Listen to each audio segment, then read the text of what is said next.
All right. Good morning, everybody. Welcome to day two of our virtual roadshow with eGroup and Microsoft.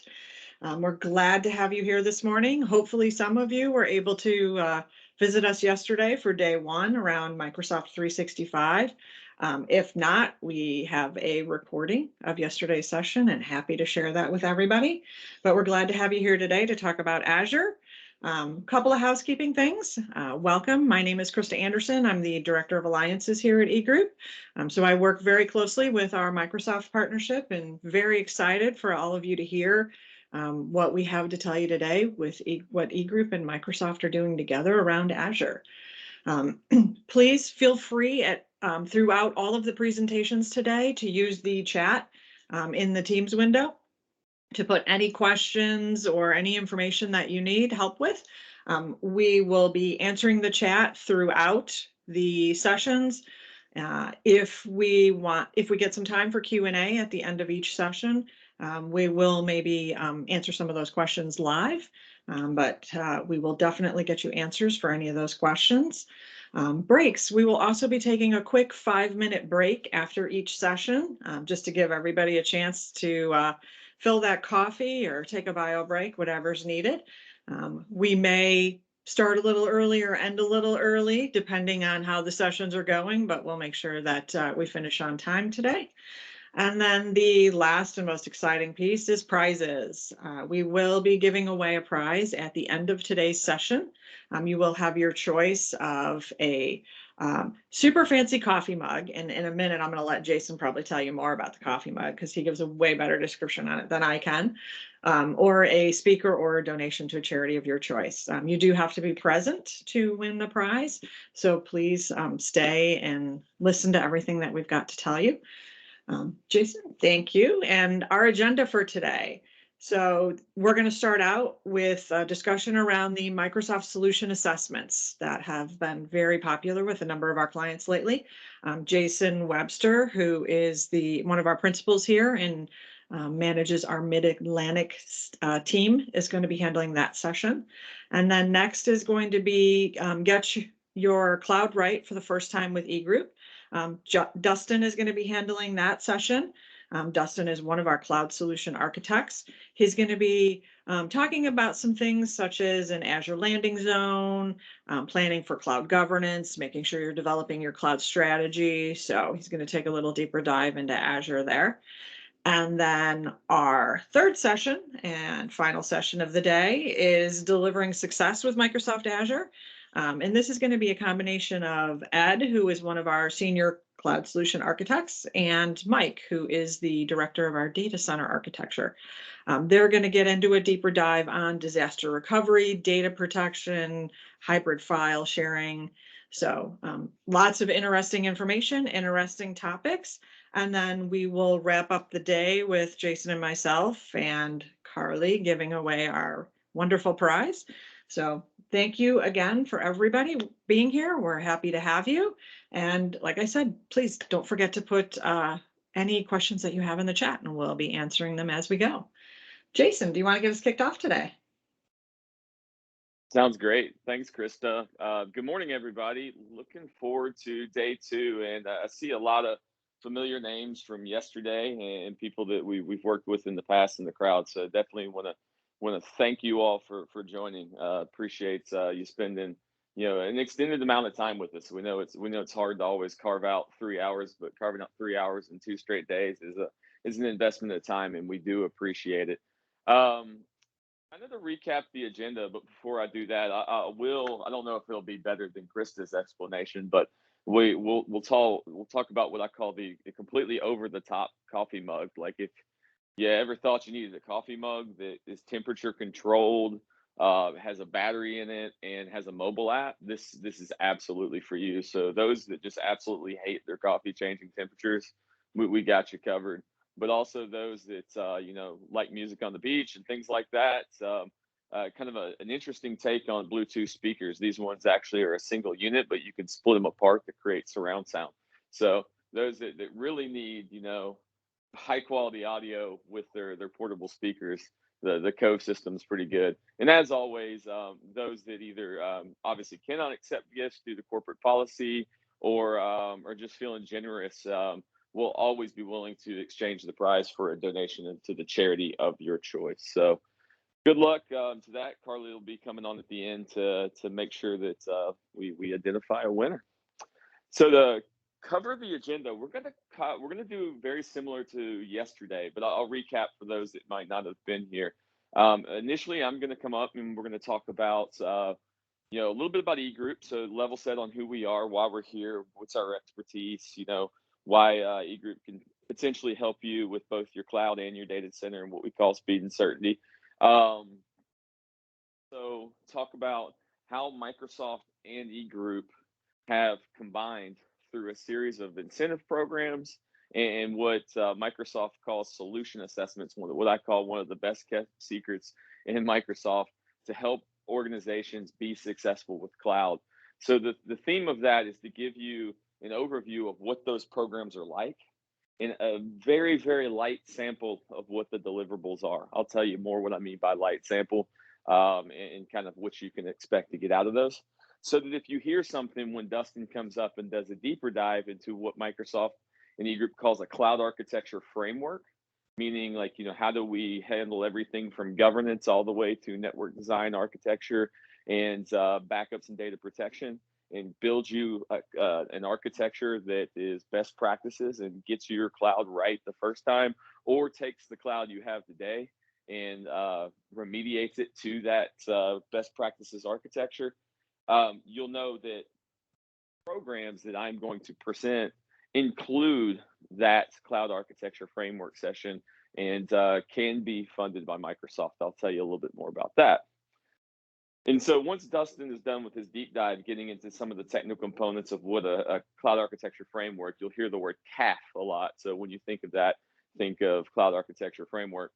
Once he's done doing the CAF, Ed and Mike are going to come up. And with Azure, it's important to understand that, we're talking about infrastructure, platform as a service. We're talking about data and AI. We're talking about modern applications, container services. And you're even talking about third-party solutions, network appliances. I think there's over 3,000 solutions that you can technically deploy in Azure. It's going to be really hard to cover all of those in 3 hours. But what they're going to do is they're going to come up and share some common ways organizations have engaged either through proof of concepts, pilots, or production deployments to get started in the cloud or enhance their cloud. And those topics are going to be centered around things that we all need, migration services, disaster recovery, data protection, virtual desktops, infrastructure. You'll hear a little bit more about that in Dustin's cloud architecture framework or platform as a service solutions. Our goal today is to help you ensure that when you adopt Microsoft Azure, whether it's from an identity security or from putting resources into the cloud, you're confident, you're compliant, you have all the security and checks and balances you need. We can go through these workshops, help the uplifting of those VMware skills into software-defined data center skills with the Azure portal, help all those things happen so that you can feel that you're confident in migrating and adopting to the cloud. And just as important as the technical components, that you're doing so with a really solid TCO in mind so that you can predict the costs and optimize the costs as you go. So pretty large mission. We'll take a lot of specific questions if you have them. Got a lot of smart people on the call today, so feel free to ask in the chat. And anything that we can't answer during the webinar, we are certainly happy to take offline. So with that, let's get started on who is eGroup. So been around for over 2 decades. Like I said, we, as I mentioned yesterday a lot, we often say that our clients are our chief investors in our success, and their success is our success. And people often ask me, so what do you do for a living? And sometimes it's people that are not in technology. I always kind of joke, well, I live vicariously through the success of my clients, whether it's a client that is on the forefront of security, whether it's a client that was very, very involved in the pandemic and getting laboratory testing and things like that out, or whether it's a small nonprofit helping animals. All of those different types of things, we get to help those organizations succeed so that they can focus less on their IT and take care of their clients. So when we talk about what eGroup delivers in Microsoft 365 and Azure, it's always goals of driving simplicity, reduced management time, increasing security without increasing complexity, and doing so at a cost that is predictable and achievable for the organization. So all of those things combined kind of goes into the topic of our experience, whether it's the architecting clouds, designing, governance, optimization, security, infrastructure migrations, data protection, disaster recovery, and virtual desktops. Being able to bring all those services to bear so that organizations can focus less on their IT and more on their clients, and ultimately deliver more success for them, which gives us our satisfaction. And beyond just the Microsoft 365 that we talked a lot about yesterday, as well as the Azure components of the massive world of infrastructure as a service and PaaS, it's kind of funny. There's two bullets there, but you're really saying everything in IT at the same time. You can do a lot in the cloud. Obviously, it's not all about the cloud. I mean, sometimes you need those cloud-like capabilities on premises with modern data center components and solutions like Nutanix brings to the table, and what Cisco does from a connectivity standpoint, or even what VMware does from pioneering and still being very relevant in the virtualization space today, ensuring that applications are successful wherever they need to be. And in a lot of the organizations that we work with, sometimes applications need to run on-prem. Sometimes they need to run into the cloud. And eGroup has those capabilities across a vast swath of solutions to help you be successful in your data center or data centers, connectivity between those with our Cisco advanced networking practices and things along those lines, or protecting information at an enterprise level, whether you are a small business, that's 50 people, or you are a large business that's in the Fortune 50, or maybe you're in the government and you're dealing with things like, higher security compliance and things like that, and the threats that the government is facing today from modern threats. We've been able to help organizations with all of those across all of those industries and spectrums. And then most importantly, from an eGroup standpoint, our value, what we provide to the world, is our knowledge and our ability to get stuff done. So when we say we deliver speed and certainty in the cloud and data center, our goal and our belief is that clients engage technology providers like eGroup to deliver fast and certain outcomes. So when we say speed and certainty, that's our goal, to get things done, get it done right, and make sure that it's done successfully every time. Whether you need design services, consultation services, implementation services, or even managed services where you need eGroup to act as part of your IT team or be your IT team going forward. So enough about us. Any questions on that, please feel to reach out. Happy to tell you about some of the other things. But let's get back to the topic at hand, which is Azure. Same slide I used yesterday, putting a different shift on it. A little bit simpler in the Azure world because the Azure world's more complex from an incentive programs standpoint. We have a program called Azure Everywhere for qualified customers. Yes, we do have to qualify and make sure that the opportunity is there and that you fall into the right customer segment with Microsoft. Krista and our Microsoft team and our account executives are really, really good at finding funding for customers at all different levels of Microsoft. But Azure Everywhere is a common program to ultimately allow Azure to be successful everywhere. And a lot of you are here today because you were pushed by a Microsoft rep that manages your account, or directly from eGroup. So I'm confident a lot of you do qualify to be able to use this to engage in design, POCs, migrations, and full implementations of Azure solutions. So if you think of Azure Everywhere as, I have a need for Azure, whether it's I want to migrate 50 VMs, 100 VMs, or I want to establish disaster recovery in the cloud, as Ed and Michael talk about later, or I want to take my backups and have an offsite copy. Azure Everywhere is a funding program that allows us to pull funds from Microsoft based on that opportunity to augment that implementation. The second program, which I'm going to talk much more detail here about shortly, so I won't hit on it too hard, but I'll give you an introduction, is the Azure Solution Assessments. The Microsoft Solution Assessment Program is an invite-only program from Microsoft to a handful of partners worldwide where they've demonstrated the capabilities of helping organizations successfully across a broad swath of cloud capabilities, whether we're talking about security, architectures, as Dustin's going to go into, but also helping drive successful adoptions of the cloud with high customer feedback.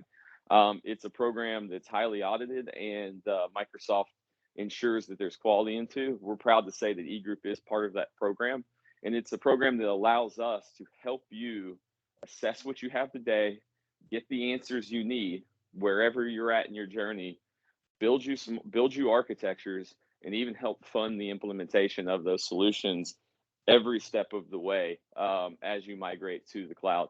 So I'm going to tell you a lot more in detail about this program with my presentation, and then Dustin's going to come up and give you a much deeper taste of kind of what some of those solutions look like. And then the last one is Azure AMP, the Azure migration partner, right? So the idea there is, there are a lot of gold partners in the world. AMP requires that you have advanced specialization with Microsoft. It's another audited program where it requires annual audits of your capabilities, your processes, not just technical knowledge, but how do you go about engaging? How do you go about managing the life cycle? How do you go about helping customers be successful in the cloud per discipline? So eGroup is authorized in both the Windows and SQL Server migration to Azure. So your traditional IaaS, what you would think of as a lift and shift, I want to move VMs to infrastructure as a service to the cloud, as well as the Azure virtual desktop disciplines. And this allows us, once we've done a solution assessment or maybe Azure Everywhere, to get you started from a POC and pilot. Once we've committed to a project and you say, yeah, this worked, I want to go, there are additional funds available that we can tap into that are not necessarily tightly structured, but they're around those specific objectives of migrating to the cloud or doing VDI in the cloud that we can leverage to help you get there. So very, very high level on what's available. There's more out there as you, and then there's some discretionary things. So as we get into it, my challenge to everybody is bring us the idea. I mean, ultimately, Microsoft is invested in people getting to Azure, and just as importantly, once they're there, being successful while they're there, so that they obviously stay there. And typically, there's funds available for anybody trying to achieve those goals.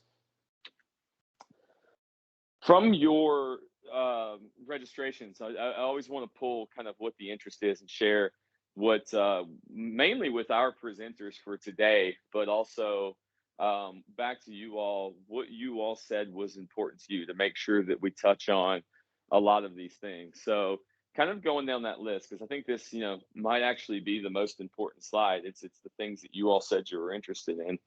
Governance and security was the kind of the top one that I saw. We will cover a lot about governance and security. Dustin will talk more about that indirectly, probably directly as well, as we get into the cloud architecture framework.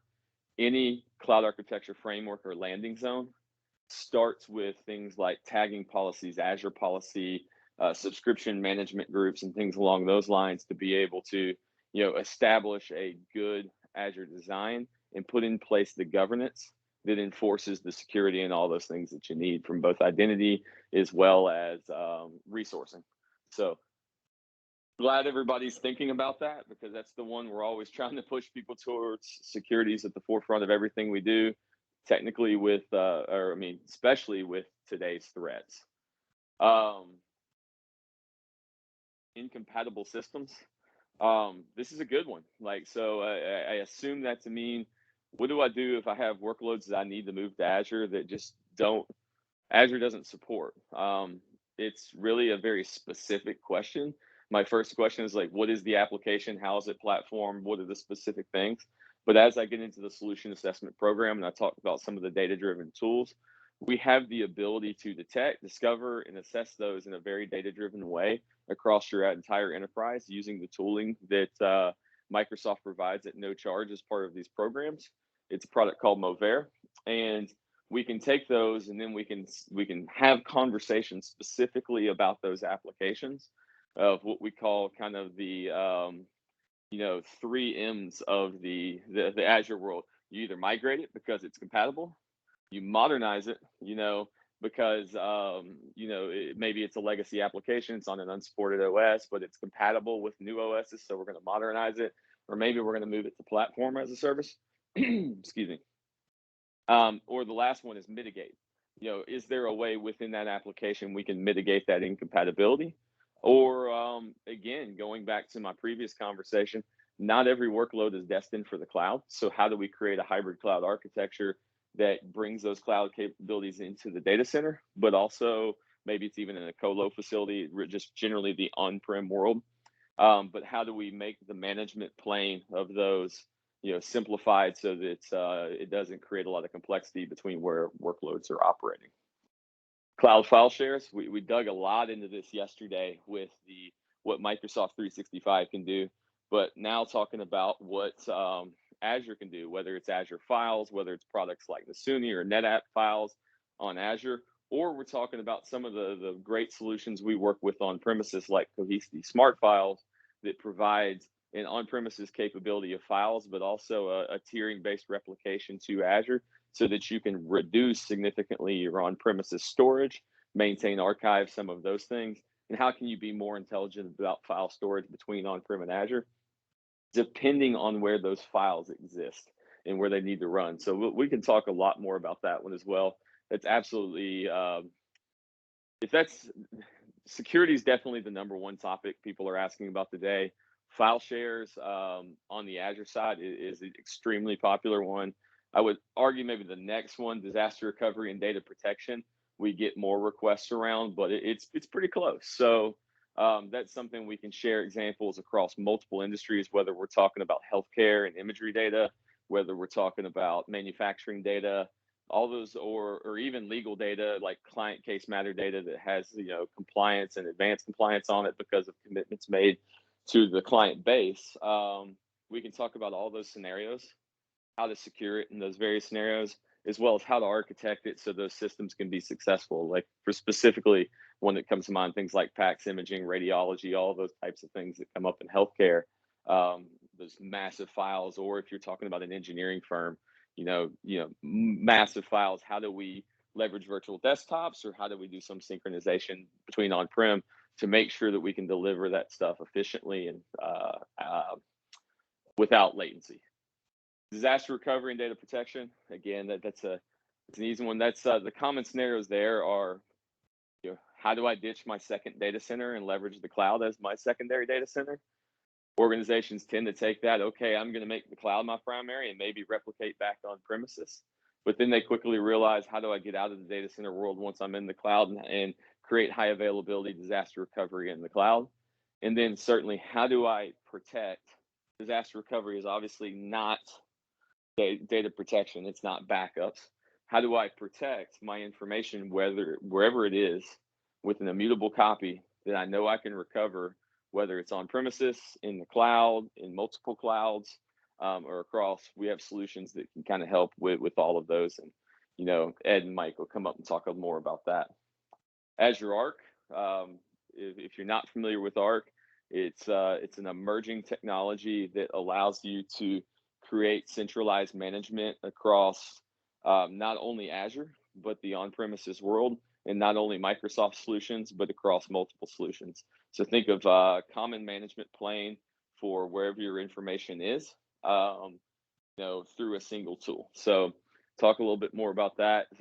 Probably as a side topic, I don't think it's one of the headlines for this event, but certainly as we get into the solution assessments, it's one of those things that we might check off and say, hey, let's talk about how Arc fits into your configuration design. So Arc really becomes a result of the design and architecture that we would present through something like an Azure migration engagement. Sentinel, another emerging technology that's becoming really, really popular.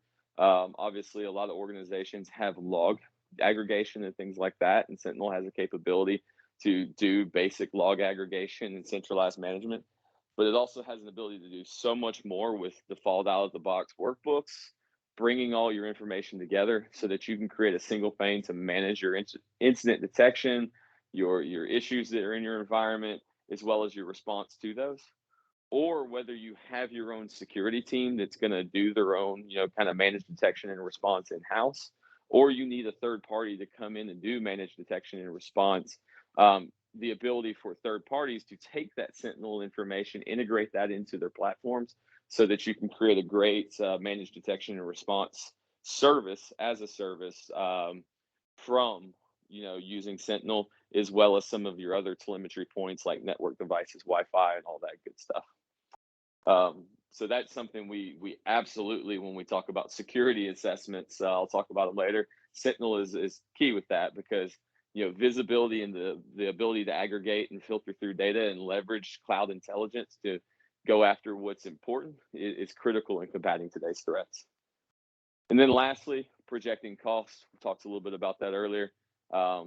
It's definitely not the least important. What is it going to cost is usually the first question that happens.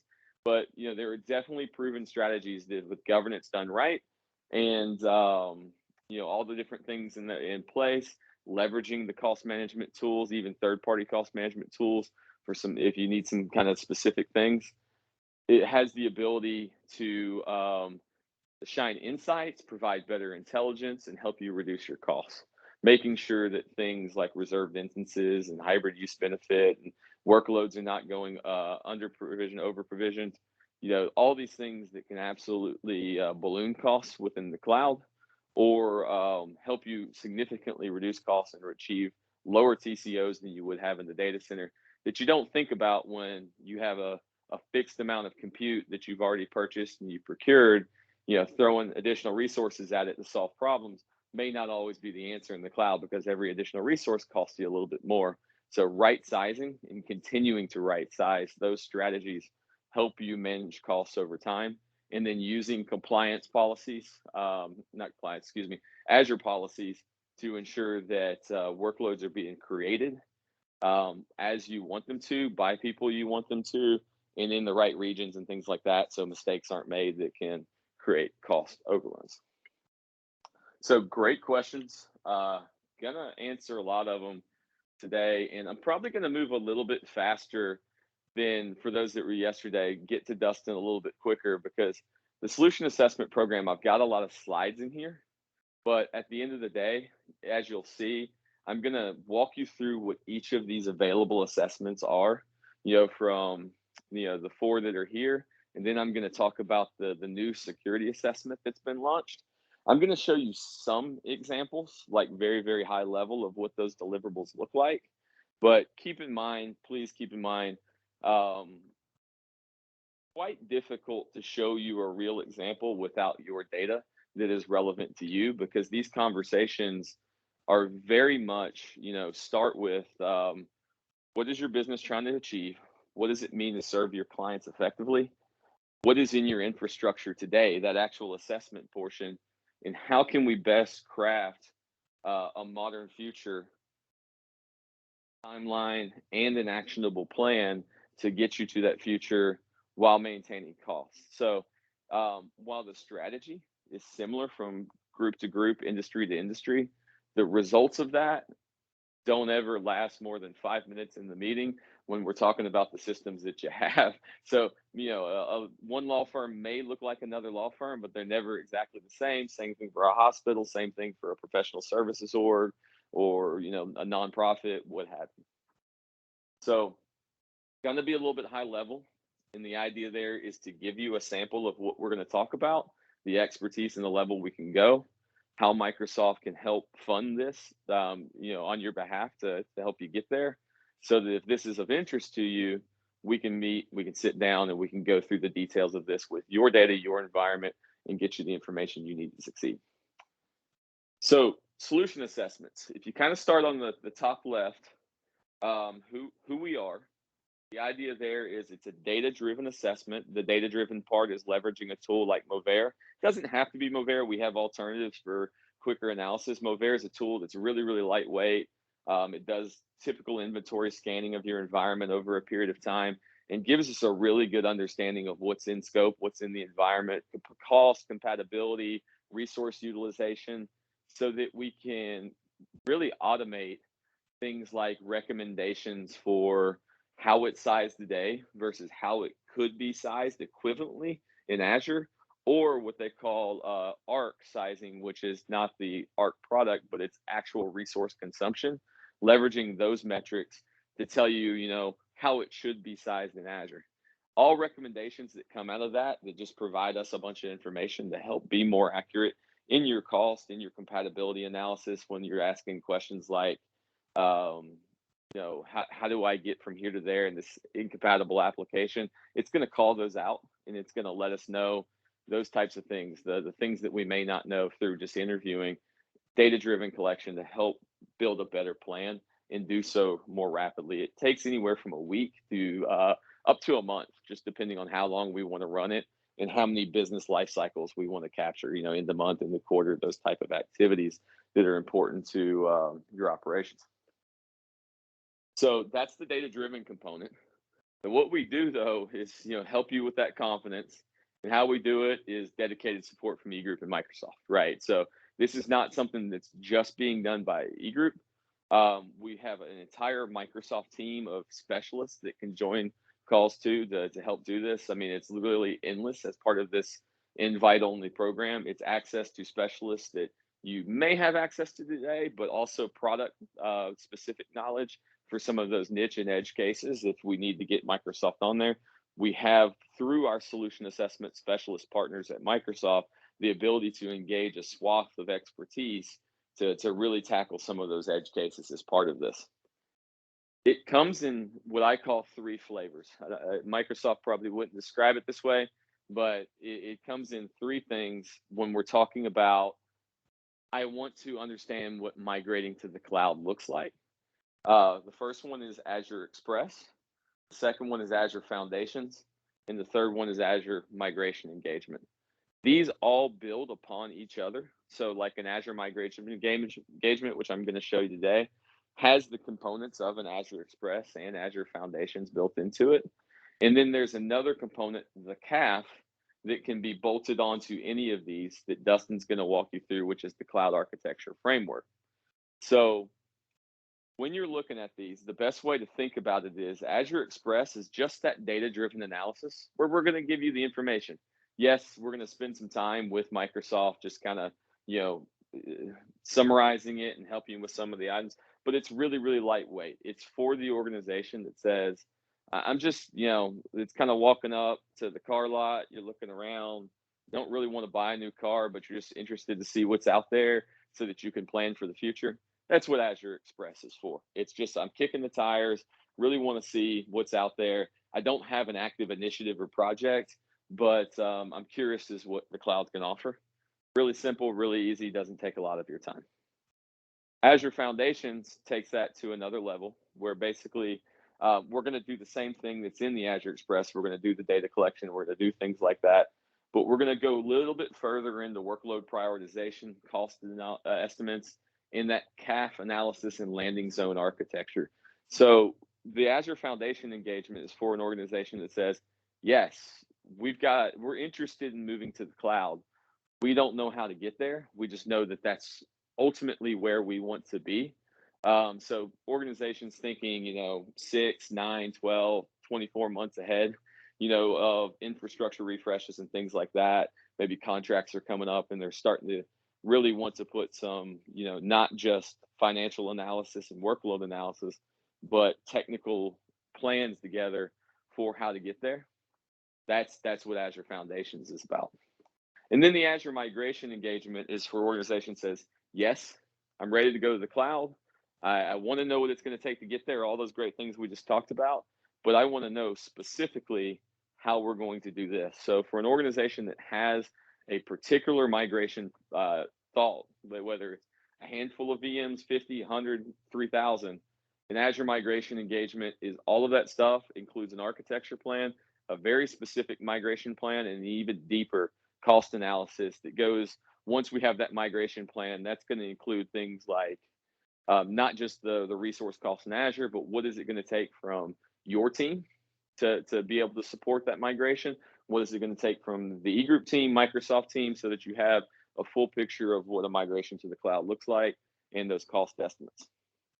And then, as I mentioned earlier, AMP is really, once we're done with that Azure Migration Engagement, sometimes it's once we're done with the Azure foundations, and we say, okay, I'm going to throw a big number out there. Like the cloud's going to cost you $2 million a year to operate, or maybe it's 20,000. It's between large scales depending on the need of the client.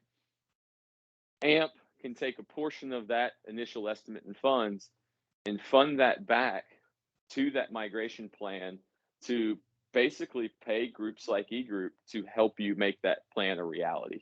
So it's loose funds based on the migration plans that we deliver that allow you to take action on those once you say, yep, we're ready to go, let's do this. So lots of opportunities there to engage. So I'm going to move pretty quickly through these. I talked about Azure Express. Again, the reason I'm providing this is we will provide these slides at the end of the, we're going to bundle them all up and send them to all the attendees and all the prospects that weren't able to attend. So we'll be able to get these to you. Wanted to provide you some examples, but more details on what these look like. Azure Express, again, we're going to do the solution assessment team is going to engage. This is a specialized team within Microsoft that is there to help you alongside eGroup, make sure everything's there, make sure you got the right subscriptions, you're taking advantage. We're consolidating your licenses properly so that you're being as efficient with your costs as possible. We're going to do cloud readiness. I'll let Dustin talk more about that, what strategy and plan plus architectures and things like that look like. We'll do inventory analysis, dedicated support from Microsoft and eGroup throughout. When we do it, as I mentioned, it can take anywhere from up to a month. It's all about planning, data collection, and analyzing that data, and then delivering you final recommendations. That's all can happen pretty quickly, depending on your need, or it can take a little bit. All something that Microsoft executes alongside of eGroup and brings a ton of resources to be able to move. So we're able to move fast with that. Azure Foundations, again, does that same thing, but goes a little bit further. You're going to hear me talk a little bit about the gap analysis. So if you are in the cloud today, this isn't just for organizations that are moving there. You have the ability to do a gap analysis from where you are leveraging these cloud architectural framework sessions so that we can talk about what getting your cloud right looks like versus where it might be today. No judgment, no preconceived notions that everybody's got it wrong. Sometimes we get in there and say, yeah, you guys are doing great. Maybe just a few things and we move on. So we'll do more cost consumption estimates, go a little bit deeper and kind of find those low hanging fruit migration candidates. Things like, how do we get domain services stood up? How do we, migrate test dev? How do we do some of these things? Some of the less impactful things that might be able to get you some experience in the cloud before, the quote unquote crown jewels start migrating and start moving. Similar process, obviously a little bit longer in this one, a little bit more work. We're going to do some more consultative Q&A as well as that cloud architecture framework that's going to deliver that gap analysis. And with an Azure migration engagement, again, same thing as the other ones, kind of stacking, building upon them. You do not, I think it should be, hopefully it's clear, but I want to make sure it's like, you do not have to step through this 1, 2, 3. It's really, how specific is the project that you're looking for and where are you at in your journey, depending on which one you do. Obviously, the Azure migration engagement encompasses the other 3. So if you have specific workloads that we're looking to migrate and we're wanting to build detailed migration plans for, understand those costs around it, understand very specifically what those architectures are going to look like for those workloads. And there's a commitment to say, hey, let's go to the cloud if this makes sense. Then let's just do an Azure migration engagement and get all that information right out of the gate. So detailed architectures, making sure you understand, as you can see on the right, what's going to go to IaaS, what's going to go to platform, what's going to go to software as a service, all of those good things, what services will be utilized and exactly what that'll look like. Kind of takes the same amount of time, a little bit more time than an Azure Foundation because we are going to do a specific migration plan for you. And we're going to talk about, as I'll show you in a minute, there will be a PowerPoint presentation. But the idea here is when you're done with an Azure migration, it's like, here's the phase 1 scope of work. And in detail, this is what needs to happen. this is what you all said you wanted to handle. This is what you said you needed help with. A very specific and executable engagement is what comes out of this. And then that's where we connect that into those AMP funds based on the estimated cost in Azure to be able to access more funds to deliver success. So with that, any questions from the team? Feel free to drop them in the chat. I know everybody's muted. So if you have any questions on those specific engagements or those scenarios, please reach out to me. Please just let me know, or feel free to drop them in the chat. Dustin and the team will be able to answer those. All right, so diving in. So this is the Azure migration engagement.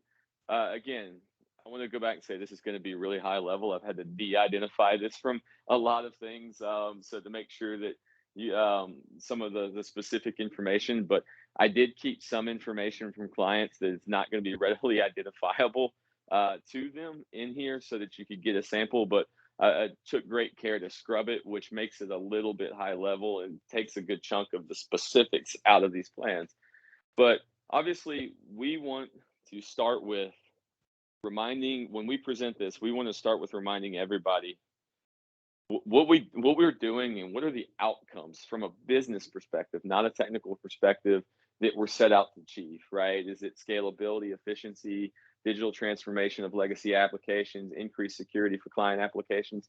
I know those are very generic terms, but what are your specific business outcomes you're hoping to achieve from doing this, so that we keep everything dialed into that from here on out? Then we want to talk about very specifically what we did. So, how many servers are we migrating? How many did we say services? How many servers? And the difference between services and servers. Like when we talk about services, you can talk about, application A is a service that is provided to your clients, and your clients may be internal resources, they may be external, from as an IT organization. A service is a grouping of servers, right? So we talk about cross dependency and all those things, and what does it mean to take an application and move it? It's typically not moving one resource, it's moving 10 resources in concert, and those resources have dependencies on others. So making sure that we have that plan together from cross dependency. We'll go through that, domains, all of that stuff, make sure that we have everything ready to go. For a second.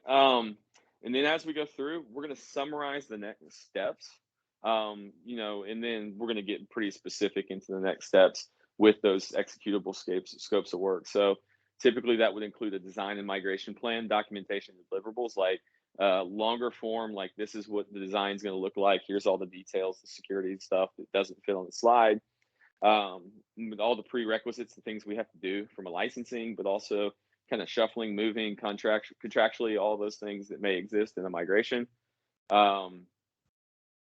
Everything down to what is it going to take to retire what is in the environment today after the migration is done, so that we clean it up responsibly and make sure you get everything, buttoned up and, data centers closed and all of that stuff.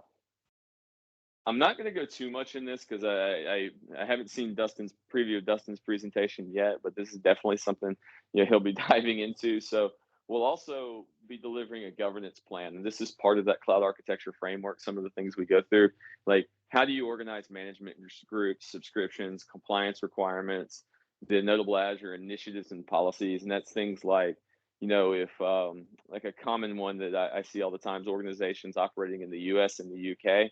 We need policies between the UK Azure regions and the US Azure regions to ensure that GDPR and things like that are taken care of. So if you're in the UK and you're a UK admin, when you go in there, whether it's through software or you're just pointing and clicking in the portal, like we have a policy in place that only allows you to create resources in that region. So there's no accidental leaking of information, and we can meet all those compliance things through a defined policy, where Azure actually prevents you from doing the things that you shouldn't be doing, if whether it's accidental or malicious in those cases. So what are those policies for your organization? And then let's make sure from the beginning we get cost management configured the way you need it, the way you see information.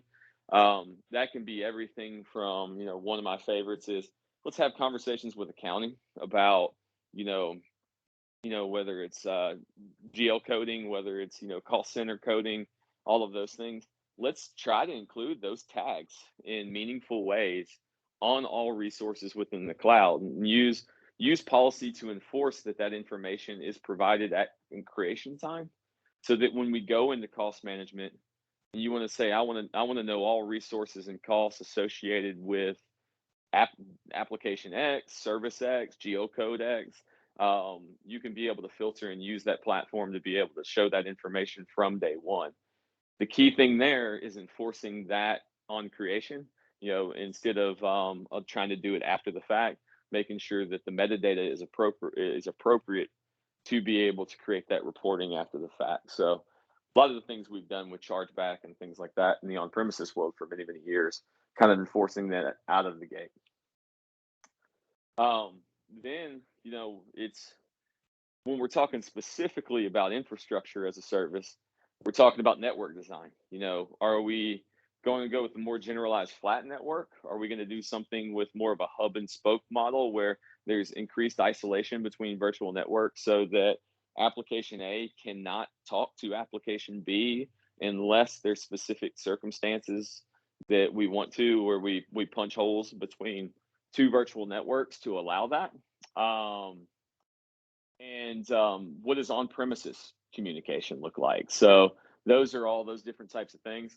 We want to deliver you a solid network architecture that'll show you exactly what those interdependencies look like between on-premises and between your resources in the cloud. And furthering that, kind of in a similar vein, but a lot of people, this is where a lot of organizations coming from infrastructure to platform as a service, meaning still have SQL servers, I still have databases, I still have things like that live on VMs. But the more we can get things to services is so that we're not supporting virtual machines and operating systems and things along those lines. The more simple we can get it, the less management time. But in the reality, there's always kind of a split between that. Web applications go to web applications, data and AI go to those platform services. But we still need to secure and supply the network connectivity between those infrastructure as a services resources and the platform as a service, and even on premises. So how do we do that effectively to make sure that if something is talking to a web application that talks to an internal resource that then replicates to an on-premises resource, how do we make that happen? And what do those endpoints look like from an external as well as internal security standpoint? Delivering you those architectures and designs. This one's easy. Every time you go into the cloud, it doesn't change the burden on you. Your application either needs to be highly available by design. Think replicated web farms, things along those lines with load balancing and multiple region access and protection. Or if we're talking about single applications that aren't highly available by design, does it need to be highly available if an Azure region goes out to another Azure region? Depending on the criticality of those, built-in disaster recoveries with Azure Site Recovery works extremely well. But even technologies that we use every day in the data center, like Zerto, is a very, very effective way to replicate between on-premises to the cloud.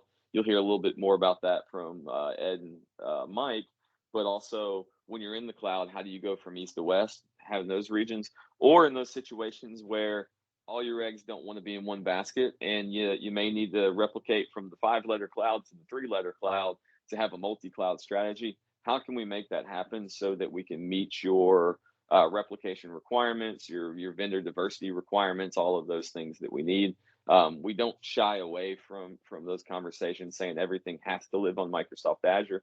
Again, it all goes back to the business requirements of the organization, and vendor diversity is important sometimes. And then again, data protection, whether we're leveraging kind of modern data protection solutions like Rubrik to do native cloud protection, on-premises protection, and we need rapid recovery. Or maybe it's not as rapid recovery, not as scalable recovery. We just need good, low-cost, long-term backups, leveraging things like Azure Backup, making sure that we have a good data protection policy that meets your recovery point objectives and your recovery time objectives, that it works in conjunction with your disaster recovery policy. making sure that we have all those products listed. We know exactly what it's going to take to do that so that you can be confident that once you migrate there, you have the same recoverability as well as data protection that you had before. And some examples, these are actually, kind of real examples of people we've scanned. The idea here is if you look at the on the left, we'll talk you through, and we're going to boil this down. These are kind of like eye charts to look at, but this is what the tools provide in terms of opportunity. So, as size today, that means like if we moved everything as it was in your data center today, that's what you're looking at, a total of $56,274 per month for those 120 resources that were scanned. If we right size them, significant savings already. But also, if we find those workloads that we know we're going to need them for 3 years, and we can put a reserved instance strategy around them, we can reduce that even further. If you already are licensed for Windows Server or some of those things for infrastructure resources, and we can use things like the hybrid use benefit that you're already paying for so that you don't pay for it again in the cloud, you can go further. And then you can combine those two middle columns with 3 RIs and hybrid use to literally reduce that cost to 20%, less than 20% of what it would have been if you moved it as is. Far too often.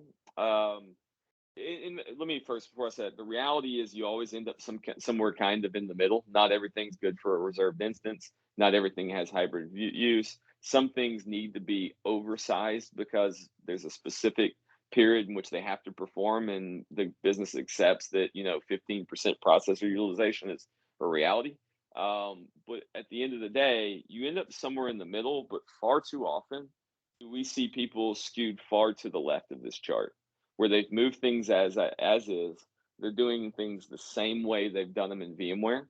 And the best way I can describe this is, when we went from physical to VMware, 8 cores became 4 cores, 4 cores became 2 cores, just because of the benefits of virtualization, the memory benefits of page sharing and things like that the hypervisor provided that made those resources more efficient.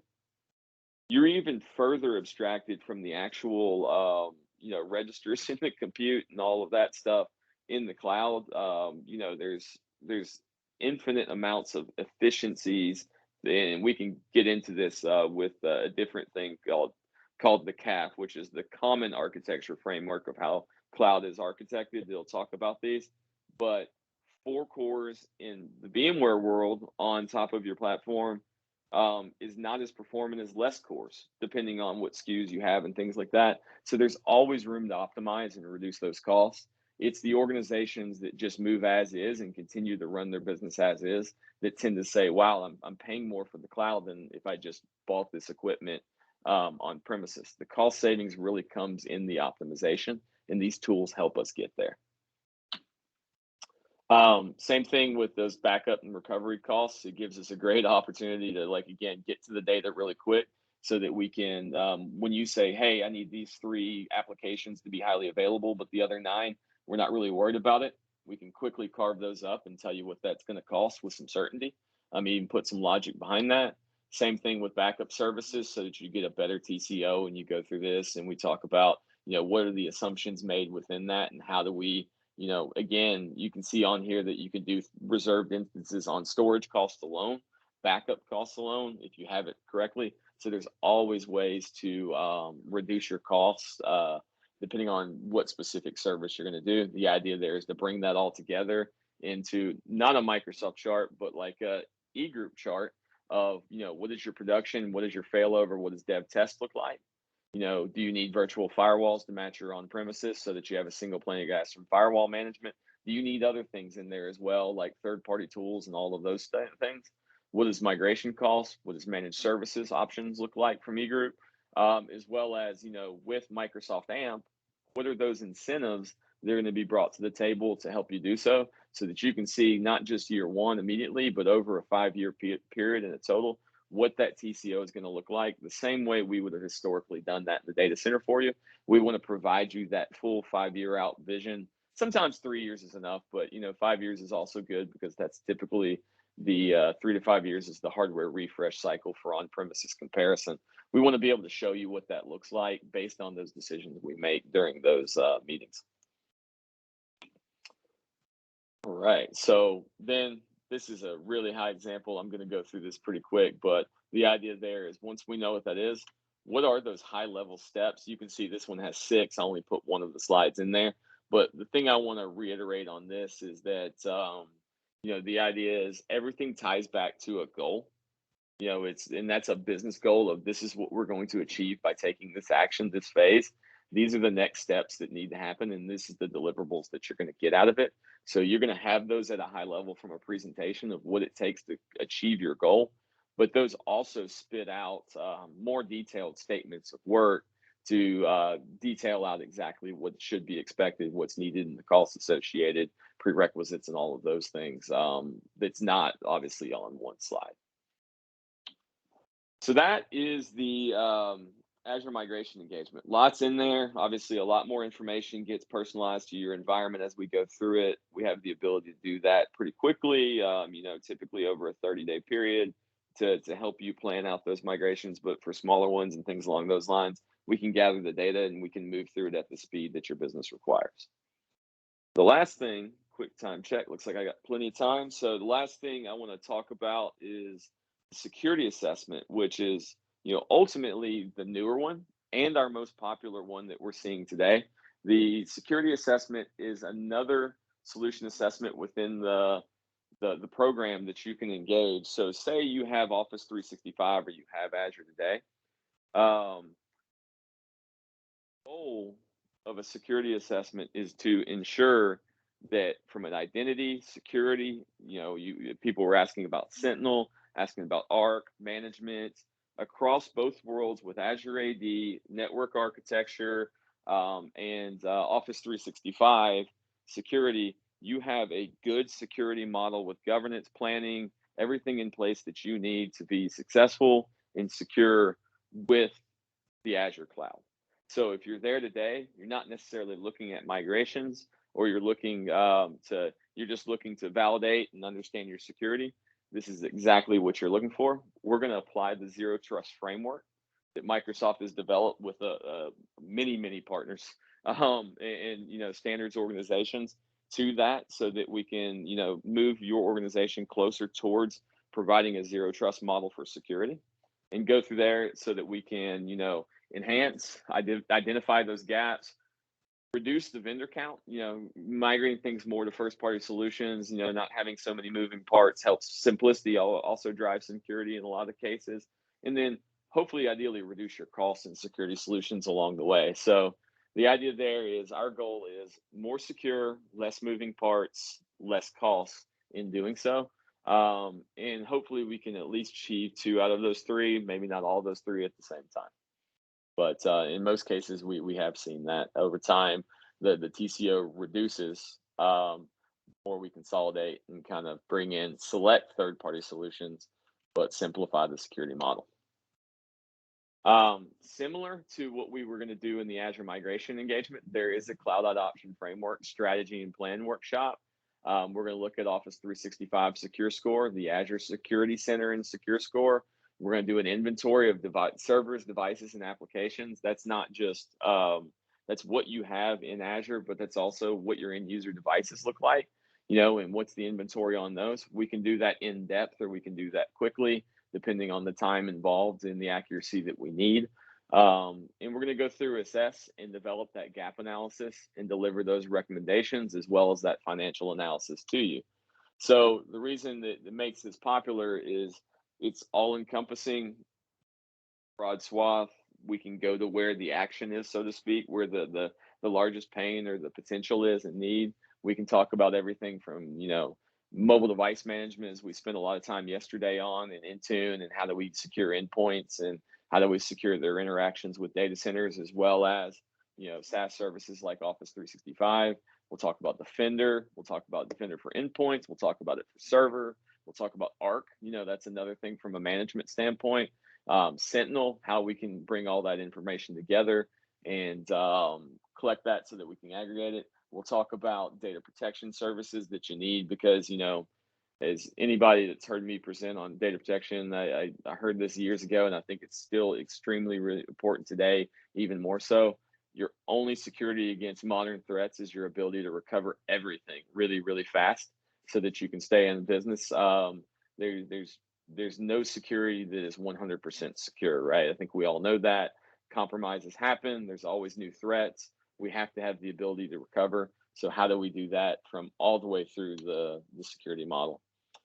So we'll walk through that, provide those, same and similar recommendations as we would have provided with Azure migration engagement. You're already there, but this is focused specifically on security. And we'll talk about, what is the gap between where you're at. And then more importantly, well, I shouldn't say more importantly, I would say something of interest, though that bottom bullet there, implement Azure DevOps for automation. We'll actually use Azure DevOps to run these engagements and do some things along those lines, but we'll also talk about infrastructure as code so that get an idea of getting away from the point and click administration, things along those lines, so that you're building plans within Azure DevOps, and then you're remediating your environment to those plans so that you can create consistency, kind of like we've done, on networks for years, where you create a switch policy, and then you replicate that same config across multiple switches. You don't go configure 1,000 switches manually, because mistakes are going to be happening. There's going to be gaps in between it. You need consistency and automation, and how Azure DevOps can deliver that for your security within the cloud. Um, Moving pretty quick because I really wanted to get to this. And the idea there is that we will use that zero trust policy. Everything from, if you start on the right, your infrastructure, your apps, and your data, all the way to the left, your identities and your endpoints accessing that. What are those policies as they go through to say, human or non-human identity can authenticate, they can access the network that accesses an application, and maybe they can access an application, and an application can then talk back to certain services in the infrastructure. But how do we have that as a zero trust policy in a minimal footprint, and include things like privileged identity management and zero, like the just-in-time networking, so that in a steady state, everybody's a candidate for access, but they have no access. But when they need access, they can go through a series of gates that we can validate who they are. Are they who they say they are? Are they coming from trusted, uncompromised devices? Those things along the way to be able to interact. And then inside the network, as you can see, everywhere in between, how do we go through policies and things along those lines to really bring you together a full picture that covers identity, the role of the user, location, device compliance, data sensitivity, application sensitivity, and that real-time threat engine that you can't achieve on premises by using, the power of the cloud, the AI and ML learning to be able to analyze, past behaviors and things like that, and detect anomalies that, should raise a risk score. So going through that with you, understanding what that means for your organization, your specific architectures, and how do we start to build a zero trust framework and move you towards that as part of this is something Microsoft is readily available to invest in. And then when you go to Secure Score, you can see things like this, right? You can look at the Secure Score, 52.3%. How do we move that closer to 100? How do we prioritize that? Typically behind this in the deliverable, there's at least like 9 other slides that dive into all the recommendations and which of the ones are going to have the high impact, like implement Intune for device management and compliance, implement Microsoft Defender to reduce risk. What does that specifically mean? Why should you do that? When you implement Intune, what are the signals we're going to take into that for device compliance? All of those things, while filtering out some of the things that maybe aren't relevant for you. There isn't anything that's truly a perfect 100 score. There's things in that recommendation that you frankly don't need, right? Depending on what you're trying to do, but understanding and being able to aggregate that and analyze each of those and make those determinations is what we're after with the assessment. We'll go through each one of them in detail to create an actionable plan. And then the same thing on the security center side, right? Whether we're talking about management ports, access, encryption, some of the things that are more related to infrastructure, information auditing, logging, some of those things. How do we get your score higher and stuff like that. But more importantly, how do we take advantage of some of the recommendations that the cloud can provide based on what it assesses in your environment? So with that, finished a few minutes early. Krista, I'm happy to take some questions, but also happy to keep us moving, take a quick break, and pass the baton to Dustin so that he can dive deeper into the cloud architecture framework. Great. Thank you, Jason. We did have a couple of questions in the chat, but we were able to answer them in the chat. So we don't have anything that we need your assistance with at this time. So yes, everybody, let's take a quick 5-minute break. How about if we come, well, say 4 minutes, we'll come back at 10:10, and then Dustin will be here to talk about getting the cloud right for the first time. So we will see everybody back here in 4 minutes.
All right. I probably need to find a little more vibrant music for the next break. I probably just put everybody to I was waiting sleep. for somebody to say, "You're listening to eGroup 94.9." All right.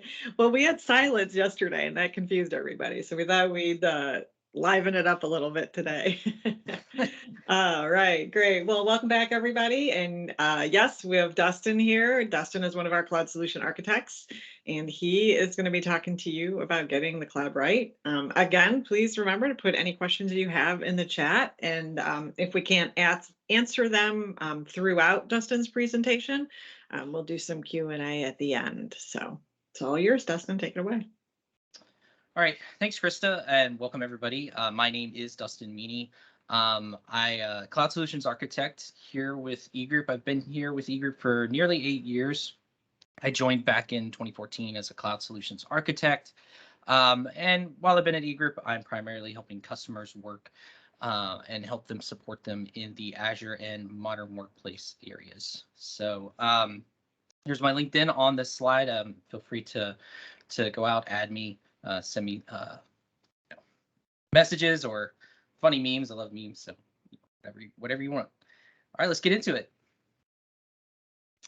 So our goal today is to share an approach and to help you get your cloud implementations right the first time, or just get you on track if you're kind of already up there.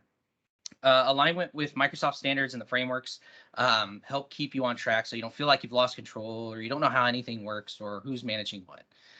This process and these fundamentals can be applied to your organization, whether you support 50 users or 50,000 users. It's also vendor agnostic too. So some of the things that we do, and we obviously lead here with Azure at eGroup. We promote as a Microsoft partner. But these principles and methods can apply to any public cloud. And as we've seen with a lot of our larger customers, multi-cloud is sometimes the right fit for the business, especially through mergers and acquisitions or different business units that work and operate differently. Having a common framework to at least work from is still, these principles are still going to apply to them. So you may have a messy environment that you've established today. Hopefully these practices that we'll talk about will help make your deployment into the cloud simple, understandable. Just applying the right planning, some discipline, and some policy to your cloud environment that is the right fit for your organization will lead to a successful cloud experience. So as you heard earlier with Jason's presentation, at eGroup, we can help you formulate the plans and designs and design the procedures for your public cloud. Your process improvement's always there, right? So defining the initial process and setting the standards for your organization only really happens once, but here at eGroup, we've done this for dozens of customers, which helps us apply what works best given a wide variety of scenarios. And by getting into the solutions assessment program and providing those pre-assessments and migration engagements, so those things that you see in the blue check marks, we've helped a lot of organizations adopt the cloud in the right way. Success is built on many components working together to achieve a common goal. We believe that the cloud workload should be no different. So today we're going to be looking at a few areas at a high level on the right there, specifically that help us achieve successful cloud adoption. Some of those topics all of these topics are really covered as part of the solutions assessment engagements. While all of these topics will be covered, I would say just feel free to throw any Azure related questions in the chat, and I'll try to catch them at the end or follow up later. Also, eGroup team, feel free to interrupt me and add color as needed, or if we want to go back and talk about something, maybe I sometimes tend to talk fast, or I may say something and we just need to expand on that a little bit. So just be sure to interrupt me. Yeah, so let's get into it. So before we actually really dive into some of these areas and talk about what it is to have a successful cloud adoption, I'd like to pause and kind of recap about the cloud adoption framework. Jesus mentioned it yesterday, and Jason has mentioned it today, if you saw those sessions. But Microsoft has created this framework called the CAF to lay out all the aspects of their offerings within Azure and how to best engage with their platform. This is intent to set the guidance for how organizations best leverage their tools and solutions to deliver optimal outcomes. So it's pretty straightforward, but this can be challenging for some organizations in a new cloud state, or they're trying to further their cloud adoption cycle. But essentially at its core, the CAF is directly actionable. It's seeking efficiencies, but really it's just guidance to help us attain successful cloud adoption. It will enable us to align on business people and technology strategy, which ultimately leads us to achieving our organizational goals. So we'll look at these three pillars through the lens of the CAF process and digital transformation. When getting into this work, we should really know how the business strategy, and with each organization, the strategy is typically unique, but the motivators for adoption and digital transformation with the use of Azure are almost always universal. Usually there's some sort of, critical business event, such as a data center exit, right? There's plenty of reasons why this could be forced on you. You may think, the either the data center is closing or you're trying to get out of the business of managing infrastructure yourself. You could be proactively moving on. There's just many reasons why you need to leave the data center, and the cloud is a good option for you. Mergers, acquisitions, and divestitures. I feel like at eGroup, we do more of these now than we ever have in the past. And it's been crucial and successful for successful cloud adoption to have your plans for the cloud solid and your practices well established and everything configured, ready to go for a new organization to come in or for an organization to take yours to the next level. Reduction in capital expenditures. You might be done with paying for expensive equipment in yearly cycles and looking to be, more agile with your finances. So Azure can lead that in that direction by providing monthly pricing and flexible options. You're either at end of life or end of support for your mission critical technologies. This could be things like aging hardware devices or software like the operating system. Anybody out there still running Server 2012? What about 2008? How about SQL Server? So, these things that are like potentially going end of life, end of support on-prem could still be available in the cloud and still supported in the cloud because you're running it on Azure. There's also response to regulatory or compliance changes. You might find yourself in a sort of a legal predicament if the business is held to new standards or requirements, where the local office or the local data center, or potentially even your colo may not even be compliant, and everyone is just simply behind in getting on board. Jason pointed out earlier, like, if you're headquartered in the United States, but you have UK assets and now they're under a different set of guidelines, what can you do, right, to make sure that they become compliant? Also reduction of disruptions or improvement to IT stability. If downtime feels normal, something is seriously wrong. Azure has some aggressive SLAs and uptime guarantees. For example, a single instance VM is at least at 3 nines or 8 hours a year, and that can greatly increase if you're using high availability solutions such as VM availability sets or Azure Site Recovery. And maybe perhaps the reduction of carbon footprint. It's actually green to go with Azure with the economies and efficiencies using shared resources. And your business might be looking to move into that direction, which helps everybody. So some other things to consider when you're thinking about a migration to Azure specifically, or standing up new infrastructure, the potential cost savings that you could through the efficiencies with regards to only paying for what you use, right? So instead of having to overbuy and assume that you're going to grow into it, you just have to pay for now what it is that you're using. There's also, moving into Azure, a reduction in vendor or technical complexity, right? Which leads us to optimizing our internal IT management, our business operations, essentially simplifying our tool set, making things easier.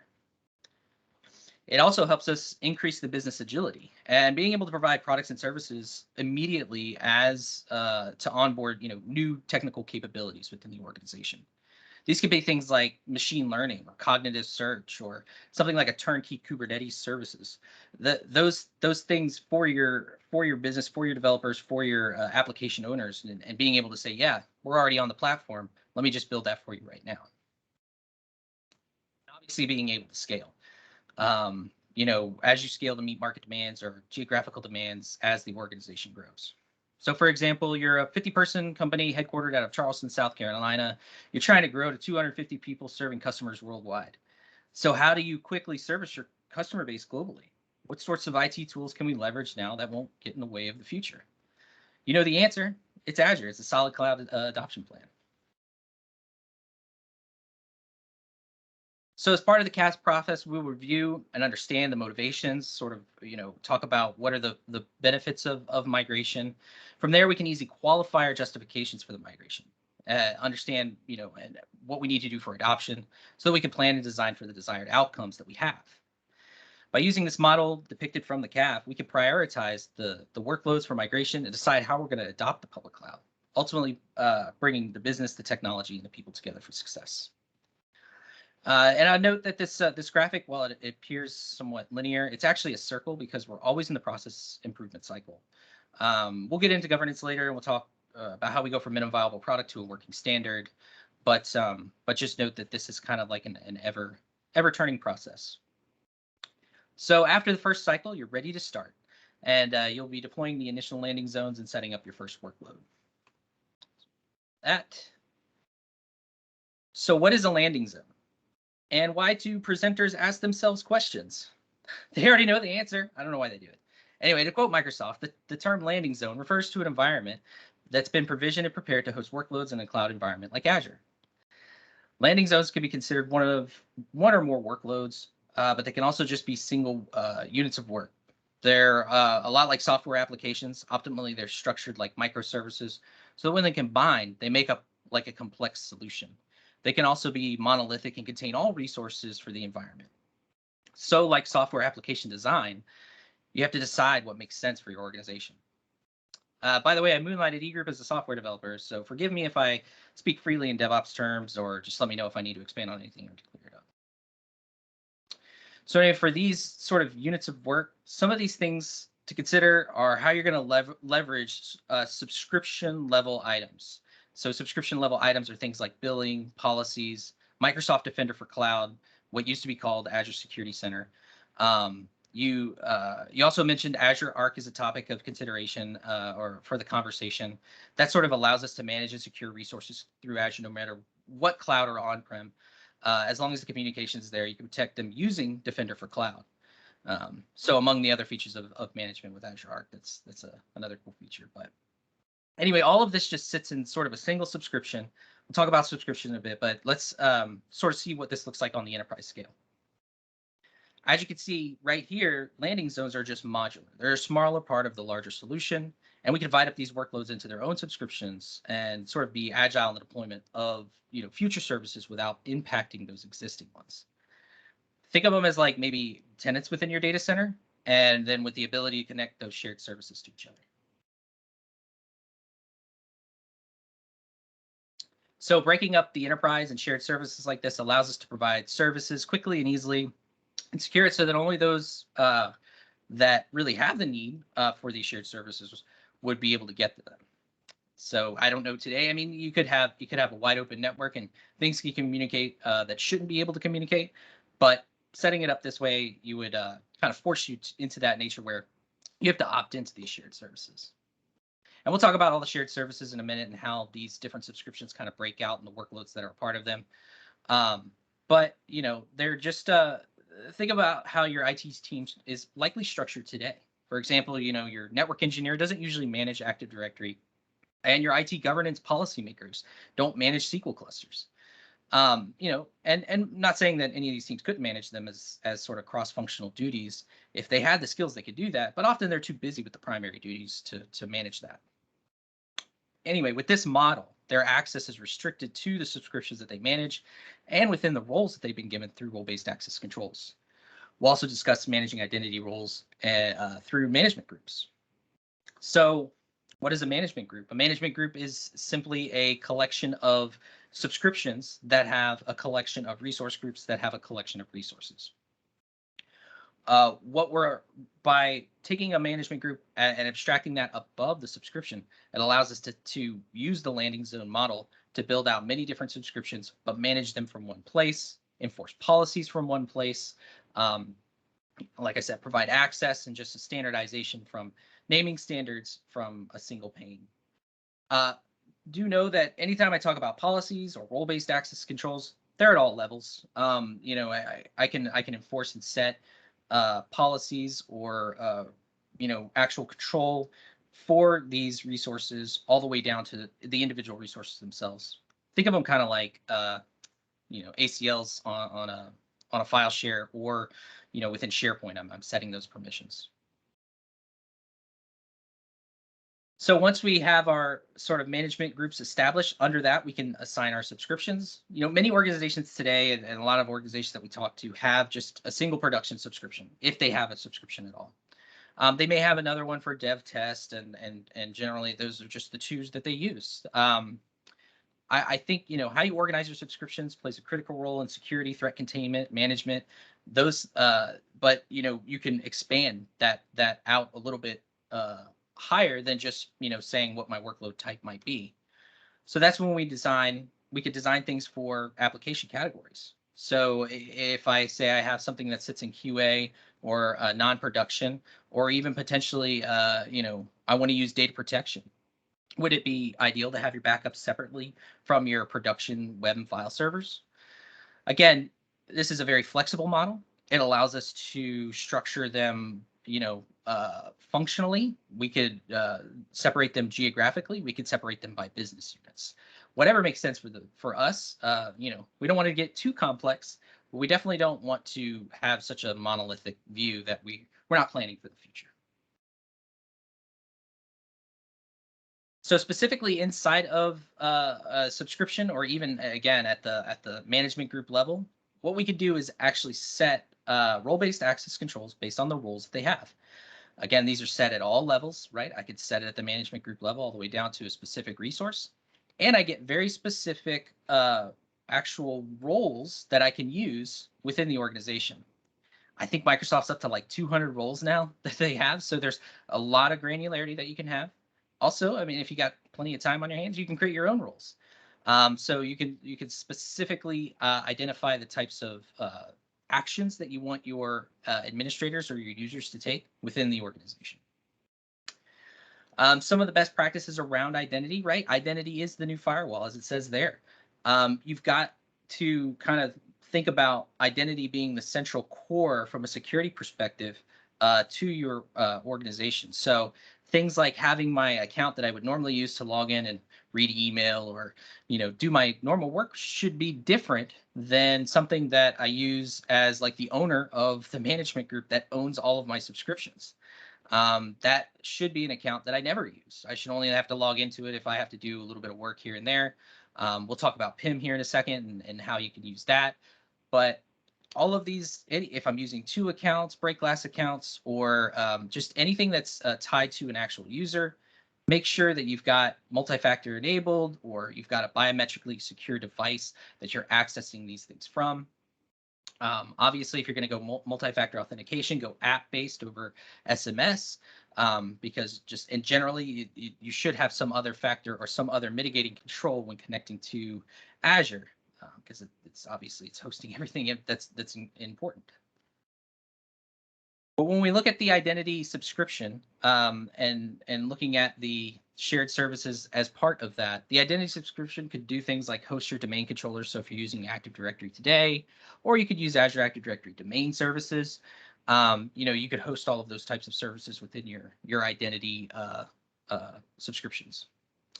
Now, another cool feature of using Azure Active Directory in terms of security, you can use privileged identity management, or what we call PIM, to provide auditing and role entitlements with fixed durations. That means, admins, if you've got somebody that's managing your infrastructure, almost always never has any roles assigned to them until they're ready to elevate those roles. So imagine having, no admin permissions when those users are compromised. So PIM helps us establish an automated and audited process for elevation into roles. And what's really important is after, let's say I set it up for 2 hours, I said I need this for 2 hours. After the 2 hours, it's automatically removed. I don't have to remember to do that. So adding in that automation helps from both a security perspective, and it's just good practice.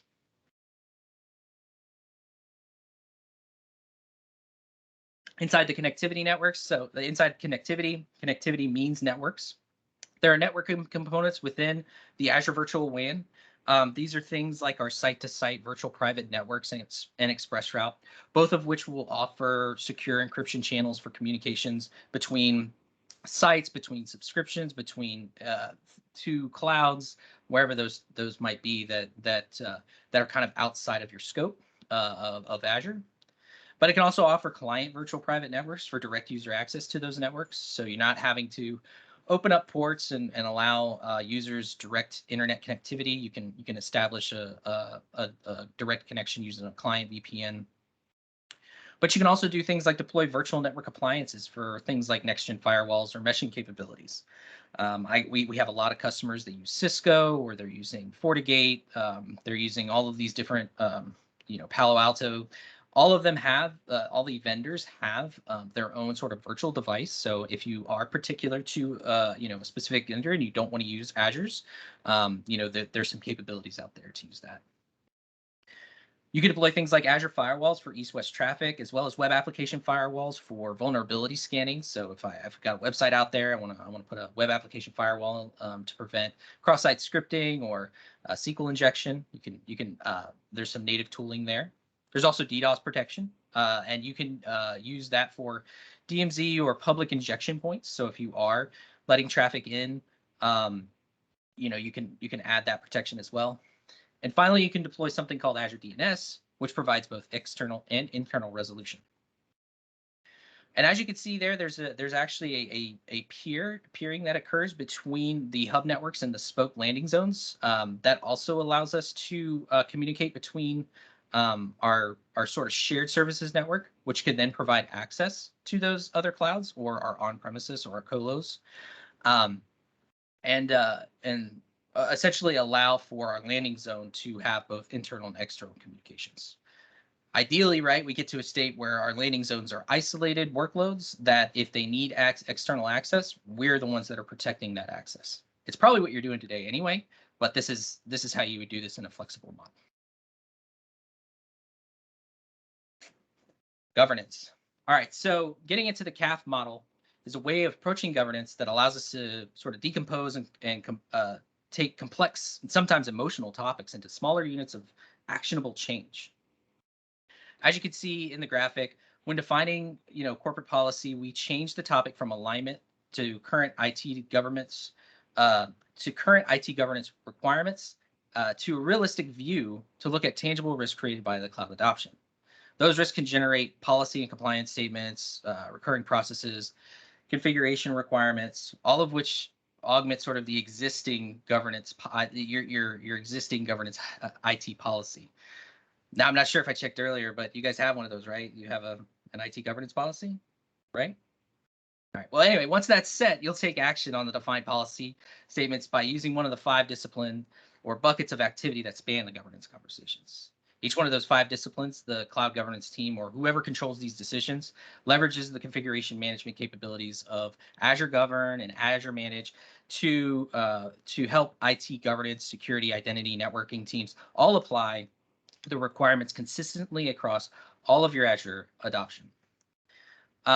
These tools can aid in ensuring the requirements for each of the discipline are consistently applied, audited, and enforced. Those disciplines of the cloud governance is a grouping of challenges faced by any public cloud customer. So while these 5 disciplines are universal to cloud users, it's sort of cloud agnostic, as I mentioned before. Cloud governance shares a lot of commonalities with DevOps, and it's rooted firmly in the configuration management. So establishing a governance MVP, or minimum viable product, that is rooted in proper nomenclature, subscription strategies, how we group resources, how we tag those resources, those are all vital. And those initial strategies and really all other future conversations is executed through governance tools like Azure Blueprints, policy, ARM templates, management groups or resource groups. So essentially mastering those tools and concepts and incremental governance, will flow smoothly. Let's step through, whoop, down there. So the 5 disciplines at the bottom, and as they relate to those actions in Azure. So cost management on the left, you'll see one of the most common concerns among customers. We talked about a little bit that earlier. Just as configuration management is important to rapid governance implementation, Azure cost management is important to control the costs for the cloud. Cost management will provide a holistic view of spend in a centralized means, as well as being able to control it and how it kind of lines up with the cloud governance. In fact, I think cost management is probably the key to why we want to have governance, is to help us control everything. So it contains some toolings to help us slice and dice the data based on the subscriptions, tags, resource types. This is why this is important, right? Why we set these things up, because when we go to cost management, we need to be able to see that. We need to set budgets so that, we make sure that billing isn't a surprise, and allow our financial teams explicit review and report on that spend. I don't have to give the finance teams or the accounting teams any access to my Azure environment, but I can give them access to this tool in order to kind of see where we are at. And so that they can appropriately either take action, make inquiries, or, potentially do cost centering. And of course, we talked a little bit earlier about reserved capacity. You can reserve capacity within Azure for things like compute sizes. So if I want to go out and I want a 4-core 16 gig of RAM VM, I can set that as a reserved instance. I can reserve storage, so up to a certain amount. I can reserve SQL database capacity. Microsoft will heavily discount you on reserved capacity. Think of it like buying a pool of services up front or month over month, but you're kind of setting a contract there with Microsoft, and it is more akin to CapEx, and that's going to lose some agility there. But you just think about the services that will stay for years and consider them. All right, so the next one is security baseline. It's in the domain of IT security and cybersecurity specialists. They should define all of your security requirements, whatever they might be. The governance team will identify data classifications, protection levels, anything that specifically is either a framework that needs to be implemented or just general best practice. Bringing that all together, the governance tooling and processes enforces the application security requirements across all the deployments as a standard. Any Azure Sentinel or Defender for cloud deployments are also planned in that discipline. We're trying to basically establish that process with these tooling. Resource consistency is also is in the domain of IT ops and cloud operations. So the governance team will aid in identifying what needs to be monitored and what level of criticality. Governance tooling and processes enforces the discovery of assets and other operations and any other requirements across all the deployments. This helps enforce namings, tags, general resource management. This also provides any enablement needed for onboarding of operational users, admins, those kinds of things. Identity baseline, as you know, is in the domain of identity experts. Those identity policies and requirements are defined. The government's tooling can help govern applications, those requirements across all deployments, just like security and just like the policies. Again, role-based access controls work at every level here, and we need to define who has access to what and what do they do. What is their part? What is their role in this whole thing? Finally, the deployment acceleration becomes possible when the other disciplines are utilized and round out the other 5. Once we're kind of at operational efficiency, this just becomes a smooth motion, and smooth is fast. So cloud governance depends on a partnership with many different teams. Those teams will come to depend on the cloud governance for comprehensive and swift application of policy across all cloud solutions. This model helps better align corporate policy to governance actions and those impacted by those teams. Some other things to consider too that could be partners with these disciplines are things like disaster recovery, business continuity, and DevOps specialists when those are available.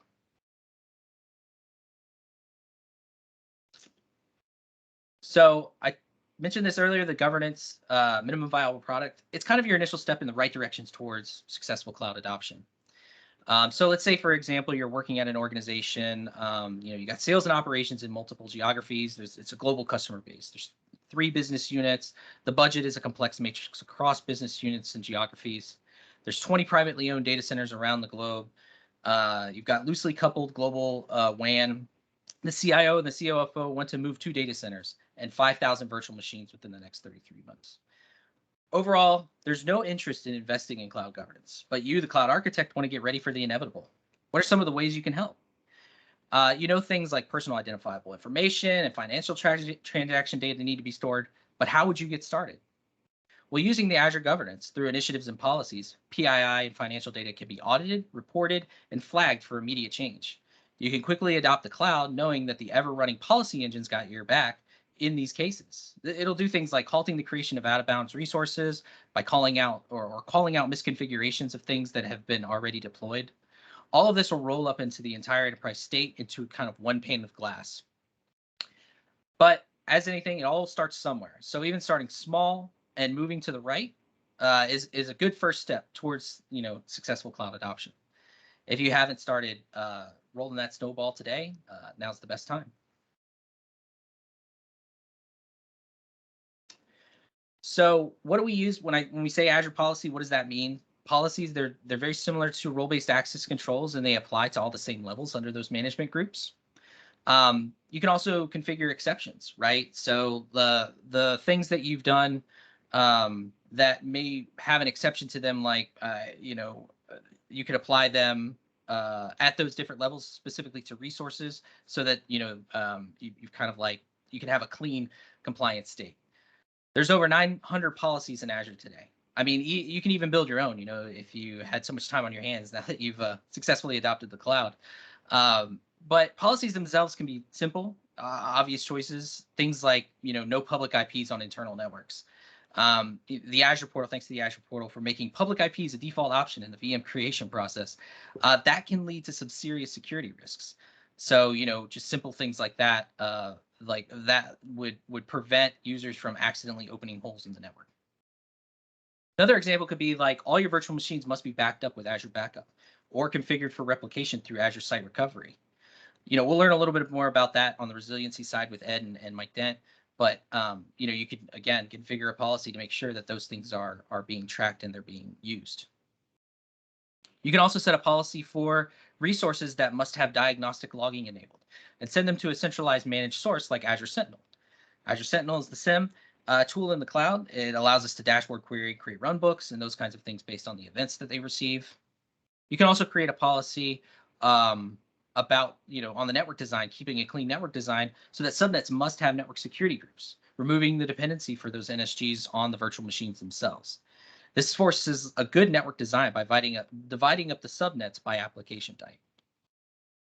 Policies can also kind of be a lot broader too, and just in an auditing capacity, such as ensuring that your role-based access controls and the roles and entitlements are regularly looked at and they're regularly audited. You could kind of leverage the policy engine as your to-do list.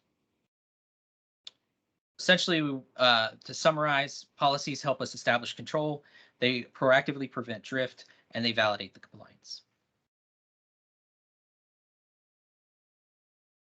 Doing pretty good on time here. I don't know if there's any questions so far before I go into the last section. You're okay still, so you can keep going. So, automation. So this is my favorite section. I mean, I'm passionate about it. Like I said, I moonlight as a software developer, and I think automate all the things. I choose to work smarter, not harder. So typically for Azure deployments, right, you would use the Azure portal. It's got the wizard interface to walk you through all the deployments. It has a lot of helpful information related to how services work, all the options that are available. Sometimes it can provide estimated pricing. So I think the Azure portal is still a great place to go and deploy things. But if I know my organization needs to build 5,000 virtual machines, how am I going to do that through the portal? Probably not. I'll be there for years just building virtual machines. So we have to enter automation, right? Automation can be used by leveraging things like ARM templates. So that's Azure Resource Manager ARM templates. Those are just JSON files that can be used to quickly replicate deployments. So JSON is JavaScript object notation. It's just a markup language designed to be both succinct for size, but also being able to be readable by humans. So it may anyway, you could generate ARM templates from existing Azure deployments, and so to replicate the same deployment easily, right? I could go into any of the deployments that are already out there, click on it, generate a template, build those templates, and deploy them quickly. You can also use PowerShell and CLI. There's a ton of ability to directly in the portal run Azure commands using the Cloud Shell without having to install any special software. You can also use Azure Blueprints. You can define whole landing zone environments for repeatability and standardization. But really, my favorite tool of all isn't one that I've listed yet. It's Terraform. Terraform is from HashiCorp. It's an open source tool that codifies Azure ARM APIs into plain text configuration variable files that can then be treated just like any other source code. It can be shared, versioned, we can collaborate on them. And if you note the parallel between application development and the operations space, this is exactly what Terraform allows you to do. And this is how the enterprise implements DevOps successfully in their cloud adoption. So, what does infrastructure as code look like when we talk about infrastructure as code? Well, it's very similar to JSON. You use a declarative structure like the one that you see, where we declare the resources that we need and with their attributes. Using this, we can set a standard for any type of deployment. And writing things this way let us do some neat things like setting naming standards, or apply a standard set of tags, apply resources to the approved regions that they need to go to, policies and role-based access controls, just all kinds of things that humans are really good at generally being bad at due to human error. I mean, doesn't irk anyone when the name of something isn't capitalized right? Or have you tried to create a resource in Azure, then realize your dependency you just made is in the wrong region? So essentially, we write these declarations like we write code for an application. And much like software development, we have free tools to use to test, validate, and completely automate the deployment. More on that in a second here. But for now, here you can see a typical Terraform deployment. Terraform watches what it calls the state of your infrastructure. So it knows what the deployment should be based on the latest code and what it's tracking. Any drifting that occurs is tracked and identified and then remediated once it gets executed. As you can see here, it just wants to create some resources like role assignments. Now, if I run just a plan, which is an action in Terraform, I can plan what it will confirm kind of like that all the code is accurate. It builds, right? And it tells us the things that we would like to do if it tried to apply that. I can review this, kind of confirm for accuracy for a real deployment. Yes, this is exactly what I want to do, and I want to go ahead and apply it. So after you're kind of satisfied with the plan, you simply run the command to apply. And if nothing exploded, you get a nice apply complete message with the changes. And really, if you're just testing a deployment, you can run a destroy command, which will undo the deployment as if it never happened. And I find that much easier sometimes if you've ever worked in the Azure portal to try to delete things. You can group them by resource groups, and sometimes that helps. But doing it this way would just, across the board, be able to remove infrastructure quickly that's all being tracked.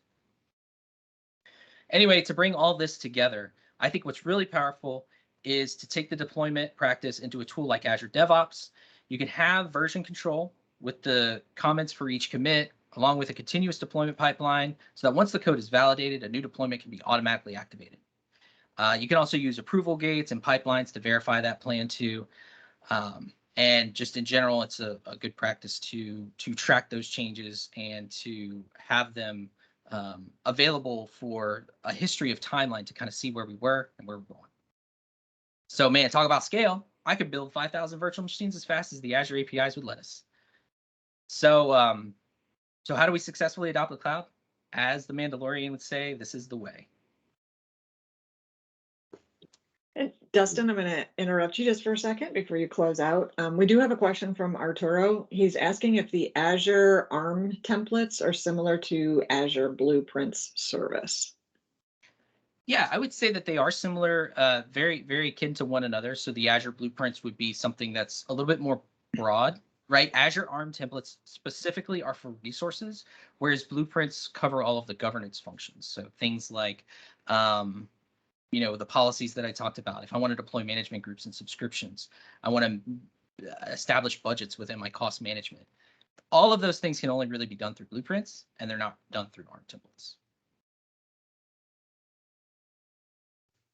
Great, thank you. That is the only question we had so far. So you are welcome to finish closing out. Well, that's it. I mean, really, I didn't have much more to talk about. Really, thank you for attending. Just to recap from Jason's earlier slide, all of the things that we discussed today and all the things that we go through are conducted as part of the Microsoft Solution Assessment programs. So obviously, just reach out, figure out maybe what works for your business, what's applicable, and we'll get you on your way to successfully adopting the cloud. Great, thank you, Dustin. All right, everybody, we'll take another 5-minute break. I'm going to say 6 minutes. We'll round out the clock and come back at 10:55. We're a little ahead of schedule, so maybe we'll get you out a little early today and get you back to your busy days. But if you want to come back in 5 minutes, 10:55, we are going to have Ed Melanson and Mike Dent talk about delivering success with Microsoft Azure. So we will see you in 5 minutes. Thanks, everybody.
All right. Welcome back, everybody.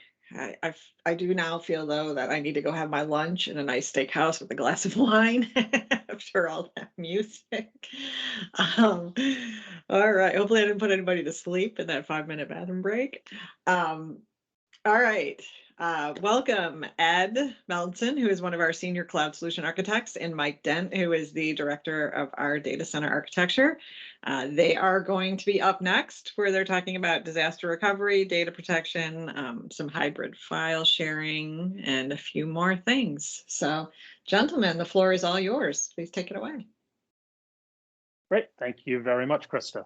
Hope everyone's been enjoying the content for the past day and a half and been learning a lot of good things. So for this session, we're going to kind of go through and take a look at some of the questions that we routinely get asked from our customers or our clients, then kind of talk about the solutions that we have in place and the programs we have in place to be able to help answer those questions.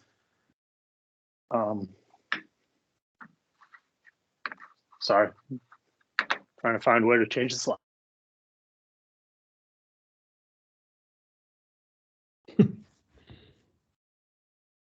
All right, Ed, you muted yourself. He changed the slide, but muted himself. That's All right. great. Yeah, technology is tough sometimes. Sorry about that, everyone. So the first question we're going to kind of dive into here is really about DR. So we get a lot of the question of, how do you protect your environment without having to incur the cost of setting up another data center? I think everyone understands the importance of having a DR plan and having the capability of restoring your environment. But everyone kind of understands also that a DR plan really is an insurance policy, and it's one that you hope you really never have to use. So how do you do that and make it as economically efficient as possible? Before we had things like Azure and stuff like that to put into, this would involve setting up a second data center somewhere, whether it's one you own or going to a co-location site or something like that. And there's a lot of costs that you incur with that. Not just you've got to pay for the square footage that you're taking up for that. You've got to have a rack in there. But the biggest thing is you've got to have a bunch of equipment in there. You're going to have all kinds of network gear. You're going to have basically a copy of your production data center and servers. You're going to have a bunch of servers out there, and they're probably not going to be doing much, receiving some data, but not really doing a whole lot. And in the past, there's been ways to try to mitigate that. When you refresh your production servers, you could move your old servers over there. You could try to use it as a development environment, but knowing every time you do a test or you do have an actual disaster, you're going to be shutting that development environment down. And then there's also the cost of just maintaining that environment. You're going to have to be doing updates to it and things like that. So this is one of those places that we found that Azure just makes a ton of sense to use that as your secondary data center and use that as your failover site.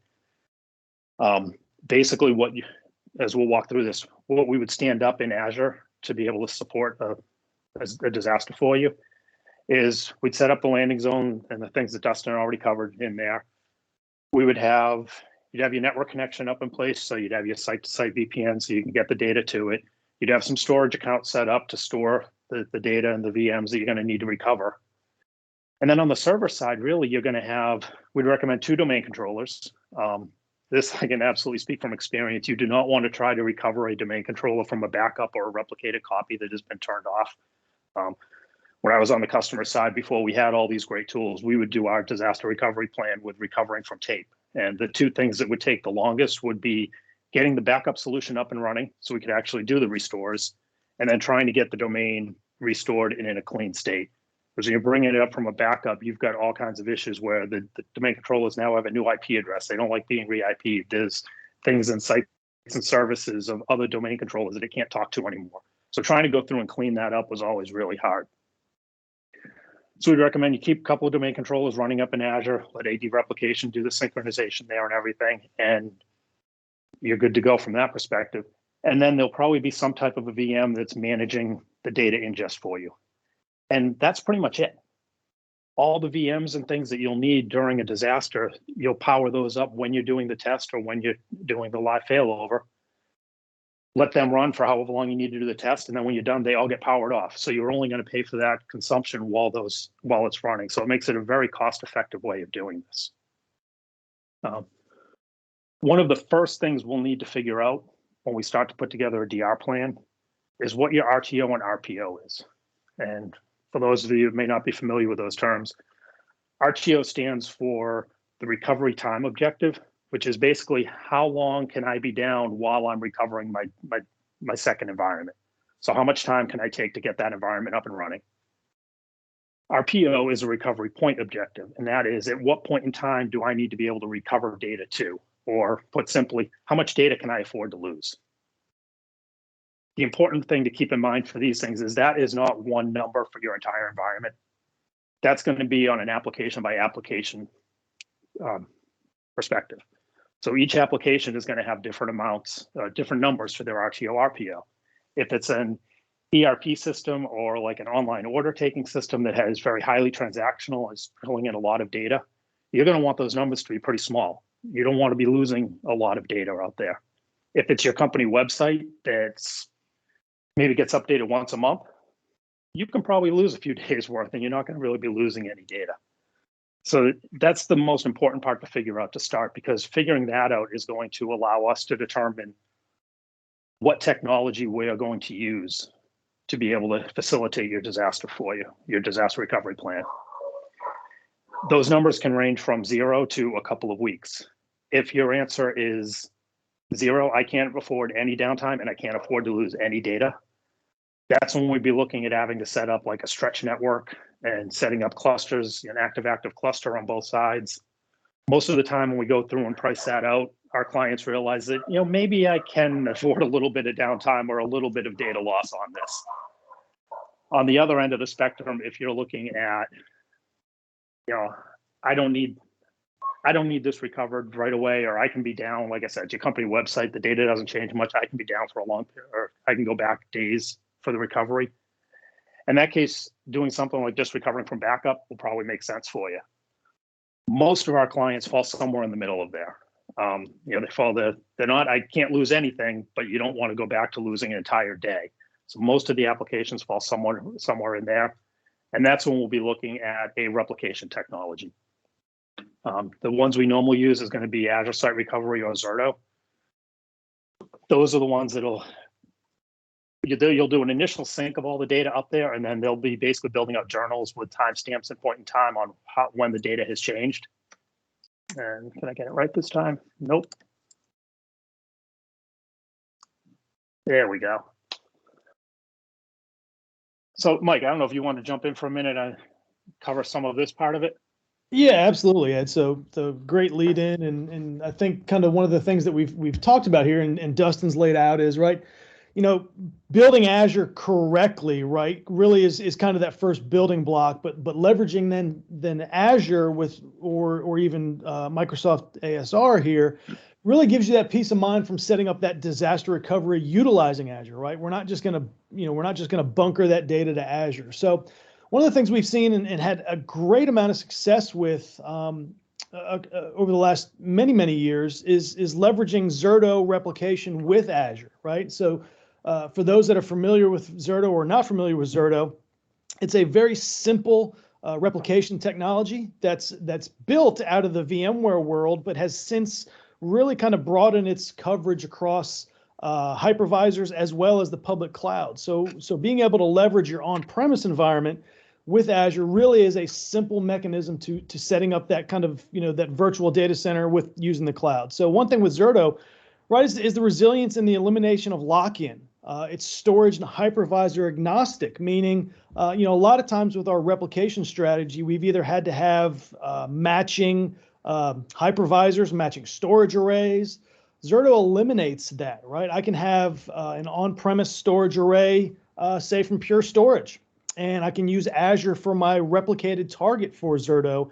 And Zerto handles the translation of a VMware VMDK, the virtual disk file, to the Azure-based VHD or VHDX, whichever Azure's using for the generation of VMs these days. And it handles that flip of the contents as it goes. So it dynamically will build that VM for you in Azure. Same thing if you had a secondary on-premise site. It's really leading into that resilience and that lock-in is gives you that bi-directional capability for that true hybrid cloud mobility. Meaning I can today have my entire set of VMs running on my on-premise VMware environment. And let's say, for whatever reason, It's a planned or it's an unplanned outage. Maybe I'm doing a planned maintenance on my data center and I need to power down the facility, or something else going on. I can replicate, since I have been replicating with Zerto, I can flip to Azure, spin those VMs up in Azure, run them as long as I need within my Azure environment.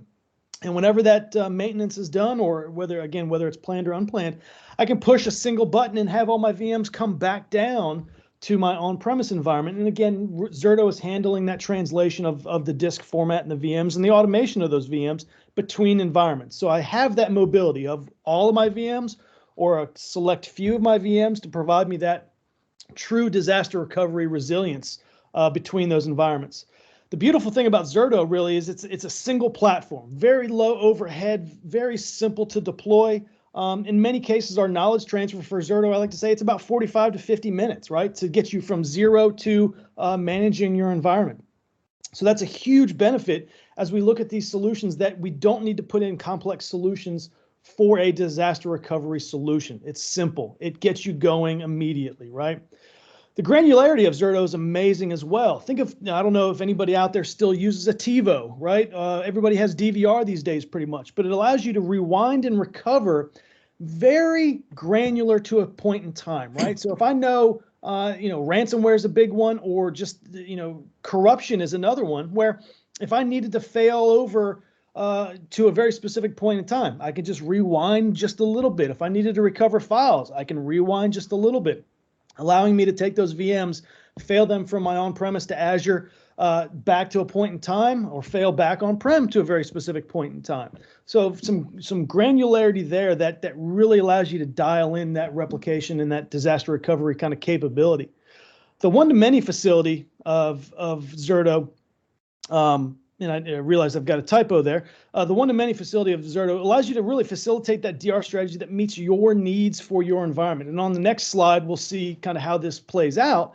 But I could have multiple on-premise environments with Azure as either a tertiary or kind of just a third disaster recovery or a third data center for me. Zerto allows me to fail over and replicate between any of those facilities, right? So I can do an on-premise to Azure. I can do Azure to another data center. I can do Azure region to Azure region. I can really facilitate my DR strategy that meets the needs of the organization, meets the needs of the application, and everything that I need to be able to strategically put together a disaster recovery plan. Again, that consistency and orchestration, that single point in time failure kind of goes to that granularity where I can do a single point in time failover. I can fail over to the latest checkpoint of those VMs. I can fail over to a previous point in time within the last 30 days, for example. So if I needed to, if I wanted to do a failover, I've never come across a customer that said, I need to fail over, but fail back to the state that the VMs were in 30 days ago. But that functionality is there. But the other key thing with Zerto is we know that as we develop our Azure landing zones and our Azure structure, those the IP ranges are going to be different between my on-premise environment typically and my Azure environment. So one of the things that we always have to think about is when I fail those VMs up from one site to another, I don't want to have to touch those VMs to change their IP address. I don't want to have to touch those VMs to change their DNS server settings because I'm going to a new environment. And this is regardless of whether I'm going on-premise to Azure, Azure to Azure, or et cetera. Zerto handles that orchestration of those individual VMs to make sure that the IP addresses are changed to match the subnet they're moving to match the DNS servers that they're moving to. All automated for you. So whether you've got 5, 100, or 1,000 VMs being replicated by Zerto, it handles that full automation for you.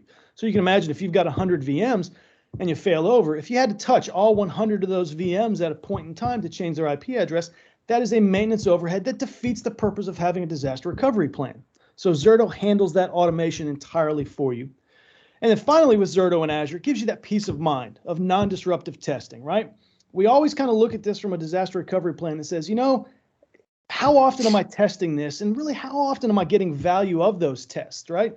So with Zerto, we can do non-disruptive testing. I can have zero impact to my production environment, but fail my VMs to Azure. I can look and see and touch those VMs running in Azure. I can even, to some extent, log into those VMs in Azure to make sure that my failover is working, but I've not yet impacted my production environment.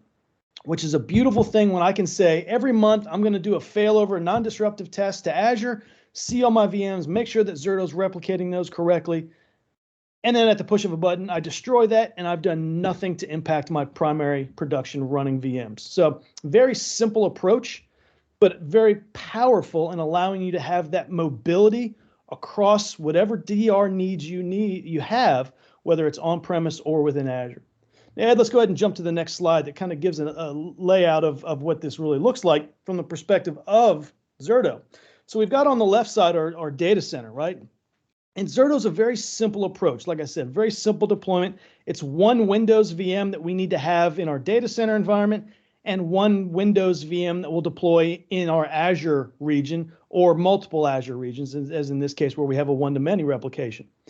So Zerto handles that live stream replication of our disks of the data in the on-premise environment and dynamically will replicate that to whichever site we have allocated here. So on this image, we've got a one-to-many replication.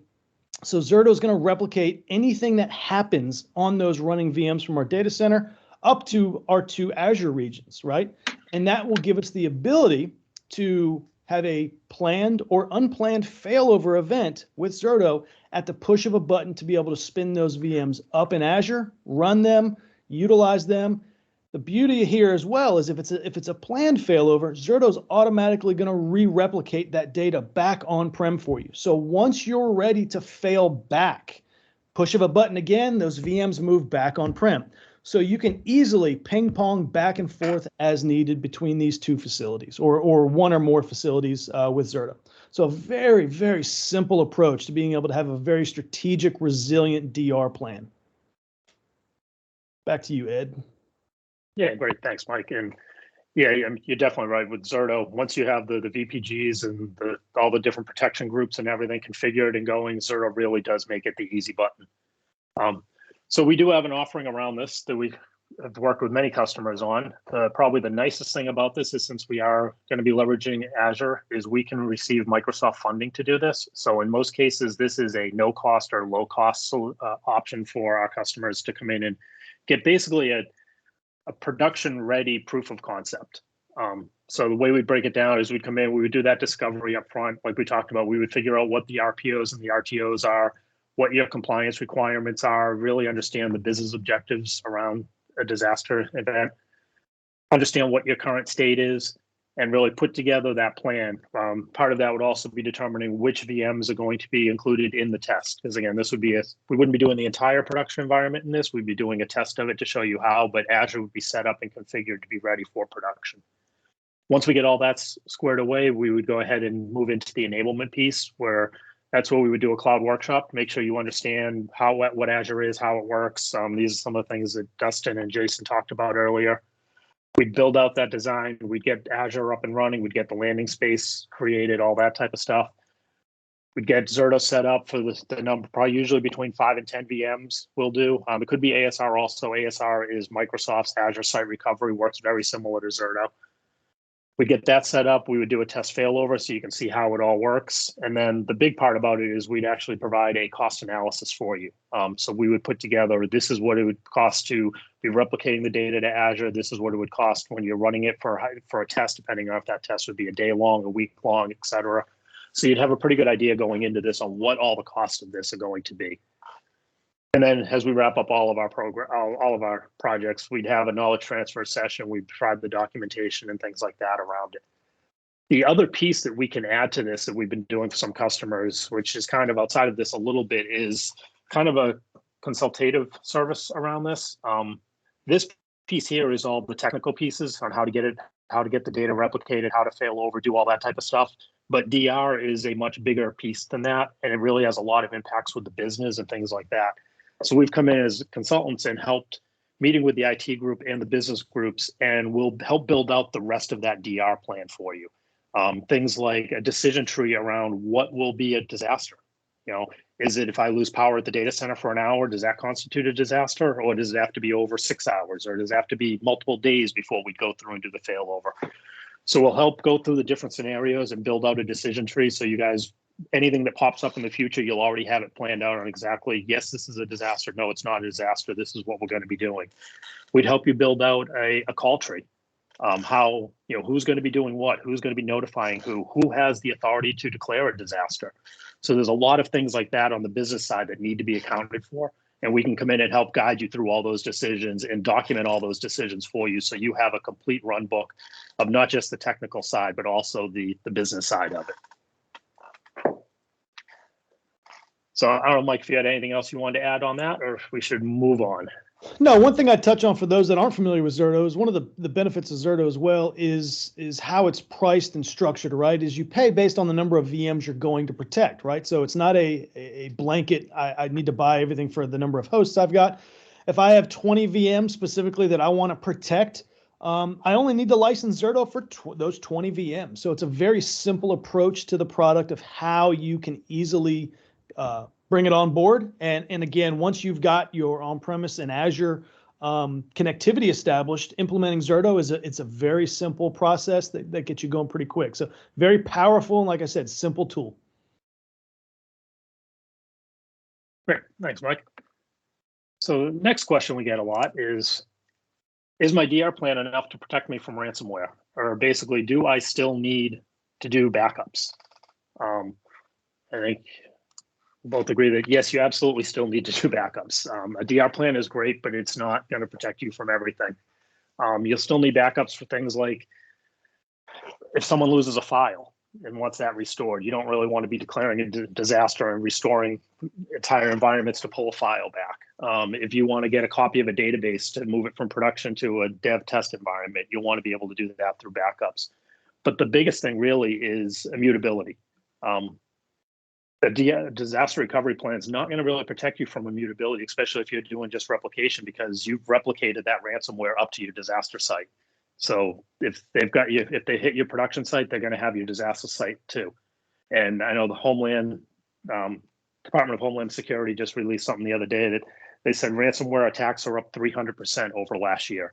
So it's really getting to the point where it's not an if I'm going to get ransomware, it's a when I'm going to get ransomware. So for that last line of defense is obviously a bunch of security things you can put in place to try to keep from getting hit.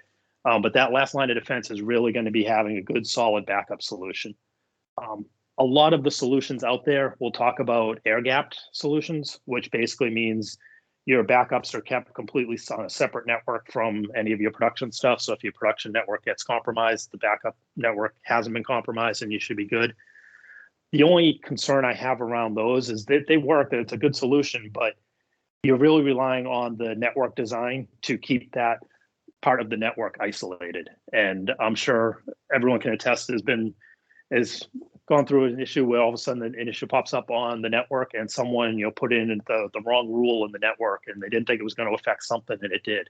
If someone goes in and does something like that, all of a sudden your air-gap solution is no longer air-gapped, and you may not notice that until you actually go to use it, and then you find out that, oh, great, they've actually gotten in and encrypted all my backups too, and now I'm really in trouble.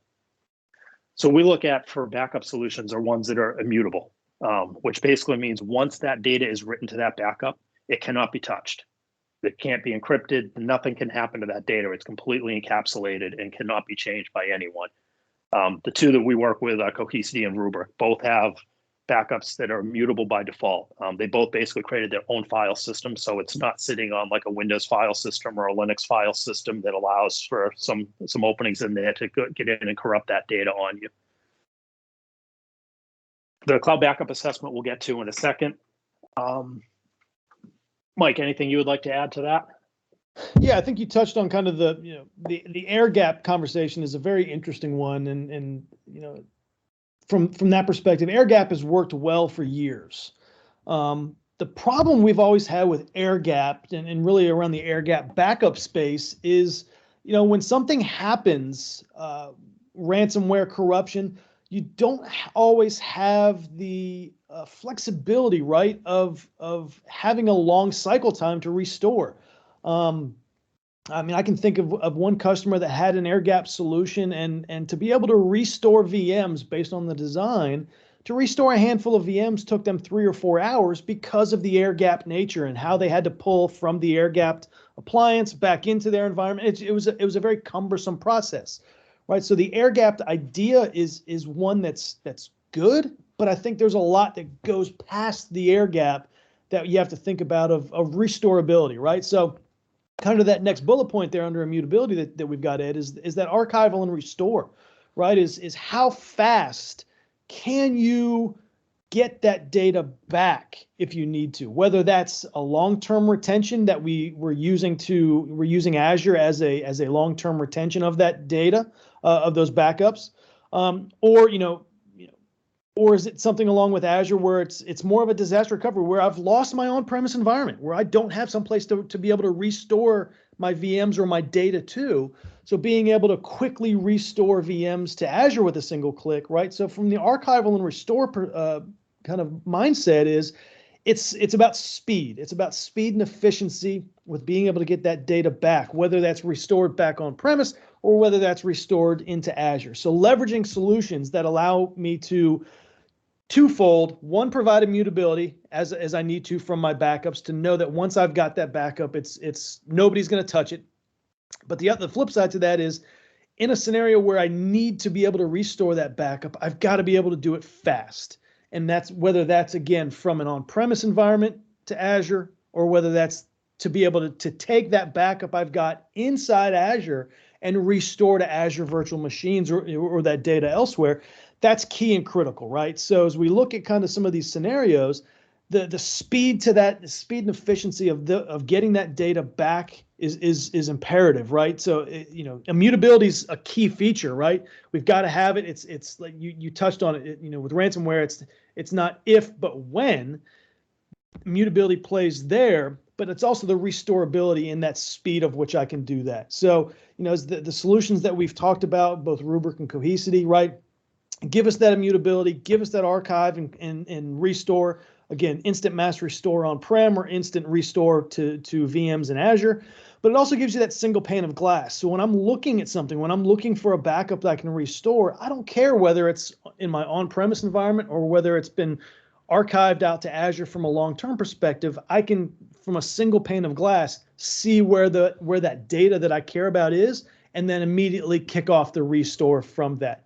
The other key point here that we don't really have on this slide is, again, talking to the speed, is being able to quickly restore those backups where I don't have to rehydrate the full backup, where I can take that backup in its place, in state, and being able to do a restore, whether it's pulling it from Azure back on-prem or being able to say, hey, take this backup and spin up a VM in Azure from that backup. Those are key and critical points that we look at from this backup nature of being able to be successful here. Yeah, and I think the other important point to point out is a lot of people now are under the impression that all my applications are in SaaS. So they're not, I'm not responsible for that. I don't have to worry about backing it up. That's on the SaaS vendor, the provider. And most of the time that is not the case. Even Microsoft recently has started, pushing some documentation out there that basically says if you're an M365, you should be bringing your own backup solution. They've got multiple copies of the data to keep it kind of resilient, but as far as being able to back up that data, that's on the end user. So just because you're using SaaS doesn't necessarily mean that you don't have to worry about backup anymore. So the solution, or the program we have built around this one, is what we call a cloud backup assessment. So similar to the DR plan, this is usually Microsoft funded, so no cost or low cost to you. And basically what this is, we'll come in, and the first thing we're going to do is we're going to spend some time up front with the IT team, and we're going to try to understand your entire environment. We want to know how many VMs you have, how many physical servers you have, what databases do you have, what OSs are those databases running on, how much data do you have across the environment, what is your current backup solution, what are your current backup policies, and also understanding what are the business objectives around backup. We're going to want to go through and try to get all of that up front if we can. At that point, we're probably going to disappear for a little while, and we're going to do some stuff on the back end and kind of put together. We'll build out a current state baseline, which is going to be the first thing we present back to you when we come back together. And that's really to kind of do a sanity check to make sure we heard you correctly and everything that you said you had, we documented it correctly. And we found it's really important to kind of do that check. We did this with one customer, and we got all their data. We went away. We did all the work on the back end, put the design together. And we came back and presented it. We started going through that current state baseline, and someone on the customer side was like, what about the 40 terabytes of data we have on the NAS? Completely missed it in the discovery session. Obviously, trying to back up an additional 40 terabytes changes the design a little bit. So we find it's really important to go through and just make sure that we're all on the same page. We understand completely what your environment is, how much data you have, and what your goals are. Based on that, we'll put together usually either a rubric or a cohesivity solution, whichever one we think is going to fit best for you. We'll do the cloud workshop like we do in the DR thing to make sure you understand how Azure works, how everything's going to be stored up there from a disaster or from a backup perspective, because we will be leveraging Azure in most cases for that long-term archive at the very least. We'll show you what the design is, how we're going to how it's all going to be laid out, how the solution is going to work, what piece is going to be where, how is it backing up, are we including M365 in those backups? We'll put together that entire design and review that with you. And then we'll do a 5-year total cost of ownership for you. So we'll break it out. I think Jason actually showed some of these slides earlier, what they kind of look like. But we'll break out exactly what the cost for the hardware that would be going on-prem is going to be, what the software and maintenance costs are going to be for that. If it's a 3-year agreement, what's that going to look like in year 4? What are the Azure costs going to be across the 5 years? And part of the data we'll be gathering from you is kind of getting your daily change rates and your annual growth rates. So we'll be able to factor that in to show you how this is going to expand over the course of those 5 years. And based on that, we may have to go back and decide that we're going to change some of those retention policies that you want to have. Maybe you want to dial some of those back or whatever, but we'll be able to work with you to kind of get that fine-tuned into the right place. And then from there, if you like what you see, that's when we would move into kind of the regular sales cycle with that, and we'd be able to do demonstrations of the product for you and things like that, get your hands on it, make sure you understand exactly how it's all going to work, and then come back with a plan to actually go ahead and implement it for you. Anything else around backups, Mike, that you would like to cover? No, I don't think so. I think we've covered it. Okay, great. Moving on to the next question. Keep this moving. So this is one we get a real lot lately, based around, I guess this is important for DR, for one. If you have a disaster where people can't get into the office, how are you going to get people remotely connected in? But obviously, over the last 2 years, everybody kind of became work from home overnight. Even the companies that were pretty adamant that they would never do work from home, COVID came along and everybody became work from home pretty much immediately. So how can I provide that, allow my workforce to be able to connect in securely and work from pretty much any location? And I'm going to throw that one back over to you, Mike. Yeah, I feel like this is a topic that we could probably spend a lot of time on, more than the allocated time we've got here, because it really does talk to a wide variety of reasonings of really how can we make our work from home more secure, easier, better, simpler, and all the things that kind of we expect from the end user.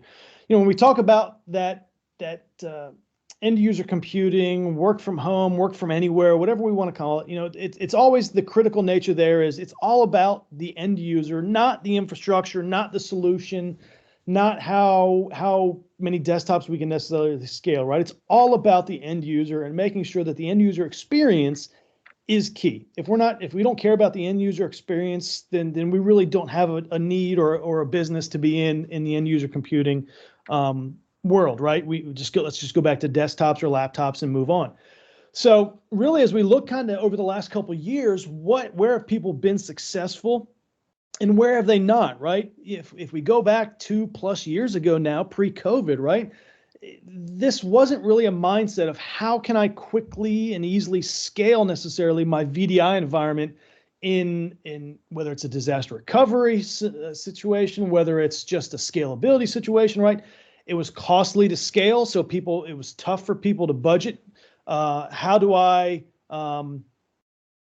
quickly, have a DR strategy if I don't have a secondary data center? A lot of these posed, difficult and expensive solutions for folks to be able to do. Now, let's fast forward these 2 years, right? We've seen a lot of our end user computing vendors, whether it's, the big vendors out there, Citrix, VMware, Nutanix with Frame, Microsoft with AVD or WVD, whatever, which, today's name, I think it's AVD.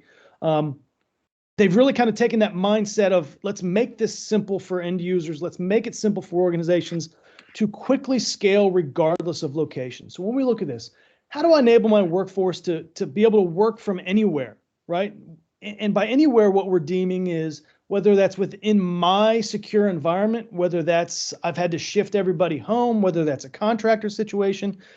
What we see is that most of the VDI vendors today have moved their what we'll call the control plane, right? The VDI brokers, the gateways, the things that kind of have always lived on premise to more of that cloud approach, right? To where it's beneficial because now I, as an organization, don't have to manage, the Citrix delivery controllers, the SQL servers, the license servers, et cetera, all the pieces that go into that environment, but have since moved it to more of a cloud control plane where I log into one place. I log into the cloud console, and I can then manage my environment. And the key point about managing that environment is what you see on this graphic here with the multiple options.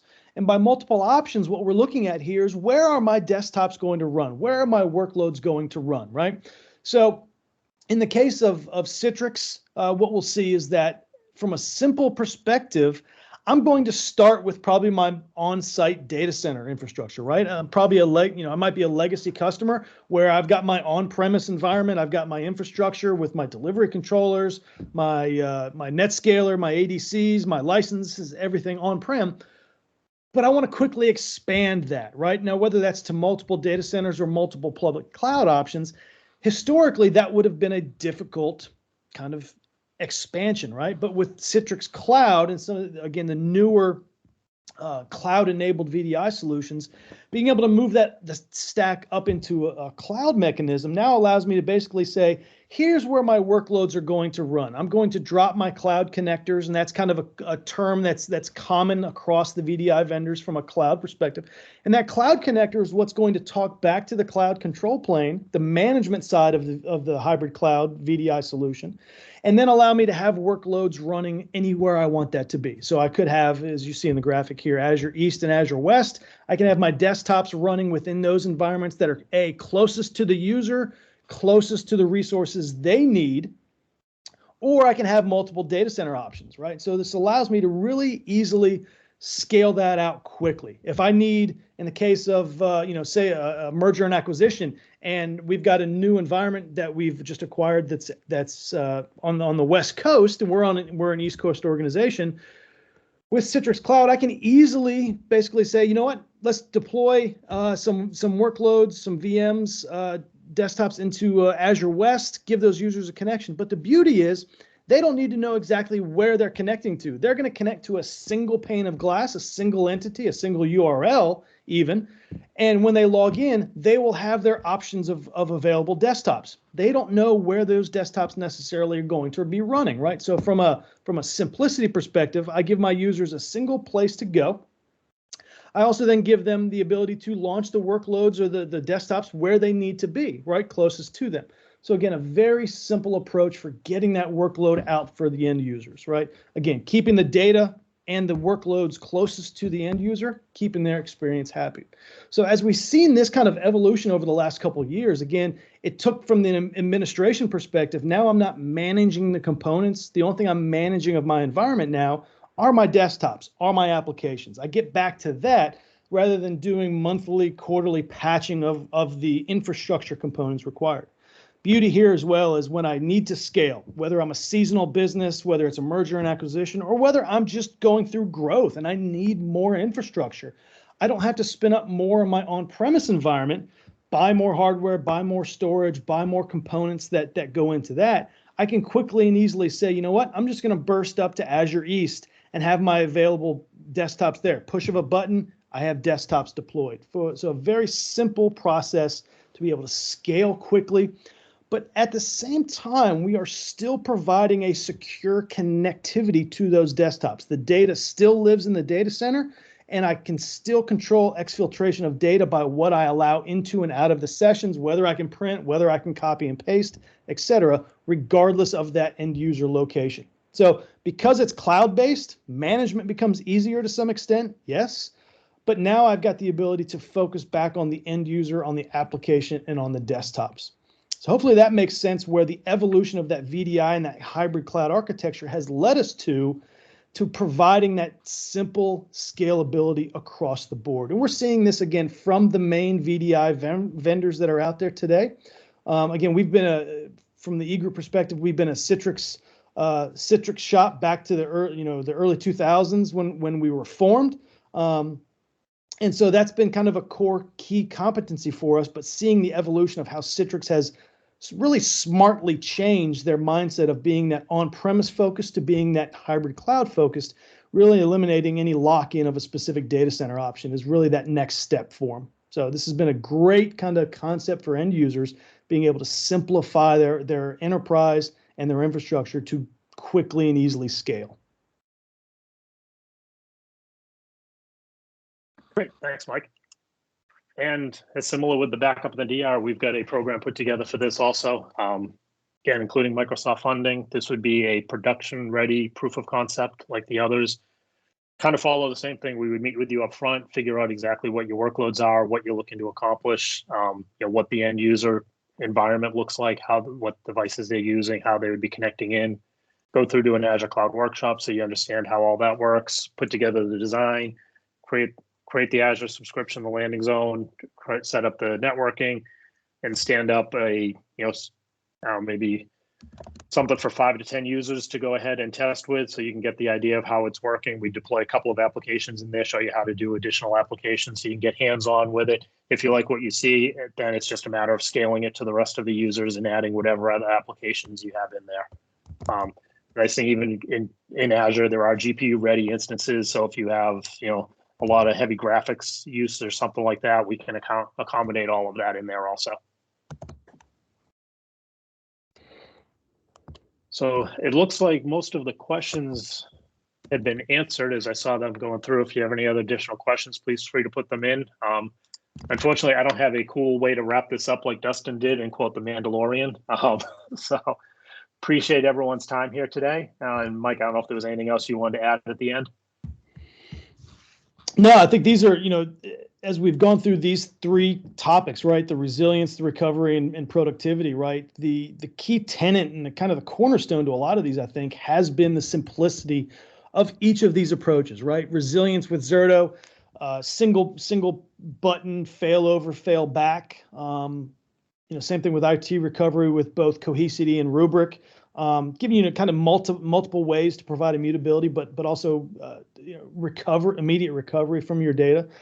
And then finally, with limitless productivity, right? With the virtual desktop concept, right? We've got multiple vendors that do this now. Staying close to the Microsoft world with AVD. But the interesting thing there is we've also seen some of these vendors approaching kind of a holistic view of their components and their desktops, but also integrating in with management of AVD. So from a simplistic approach, removing the kind of the maintenance overhead of the infrastructure for VDI environments, but providing that really easily scale out. Push of a button. I need 100 desktops in Azure now. Push the button and I've got them. So again, all 3 of these and more really kind of speak to utilizing Azure to really help simplify an organization's infrastructure and scalability really immediately. Great. Thank you, Ed and Mike. Appreciate it. So yes, we are going to get you guys out of here a little early. Just one last reminder, as Jason mentioned in the beginning, and Ed mentioned a little bit throughout their presentation, there is a chance that we can get some of these solutions funded for you through Microsoft. Obviously fine print, let's add that on there, is lots of qualifications to make sure you meet as a business. But we can definitely check to make sure that you meet those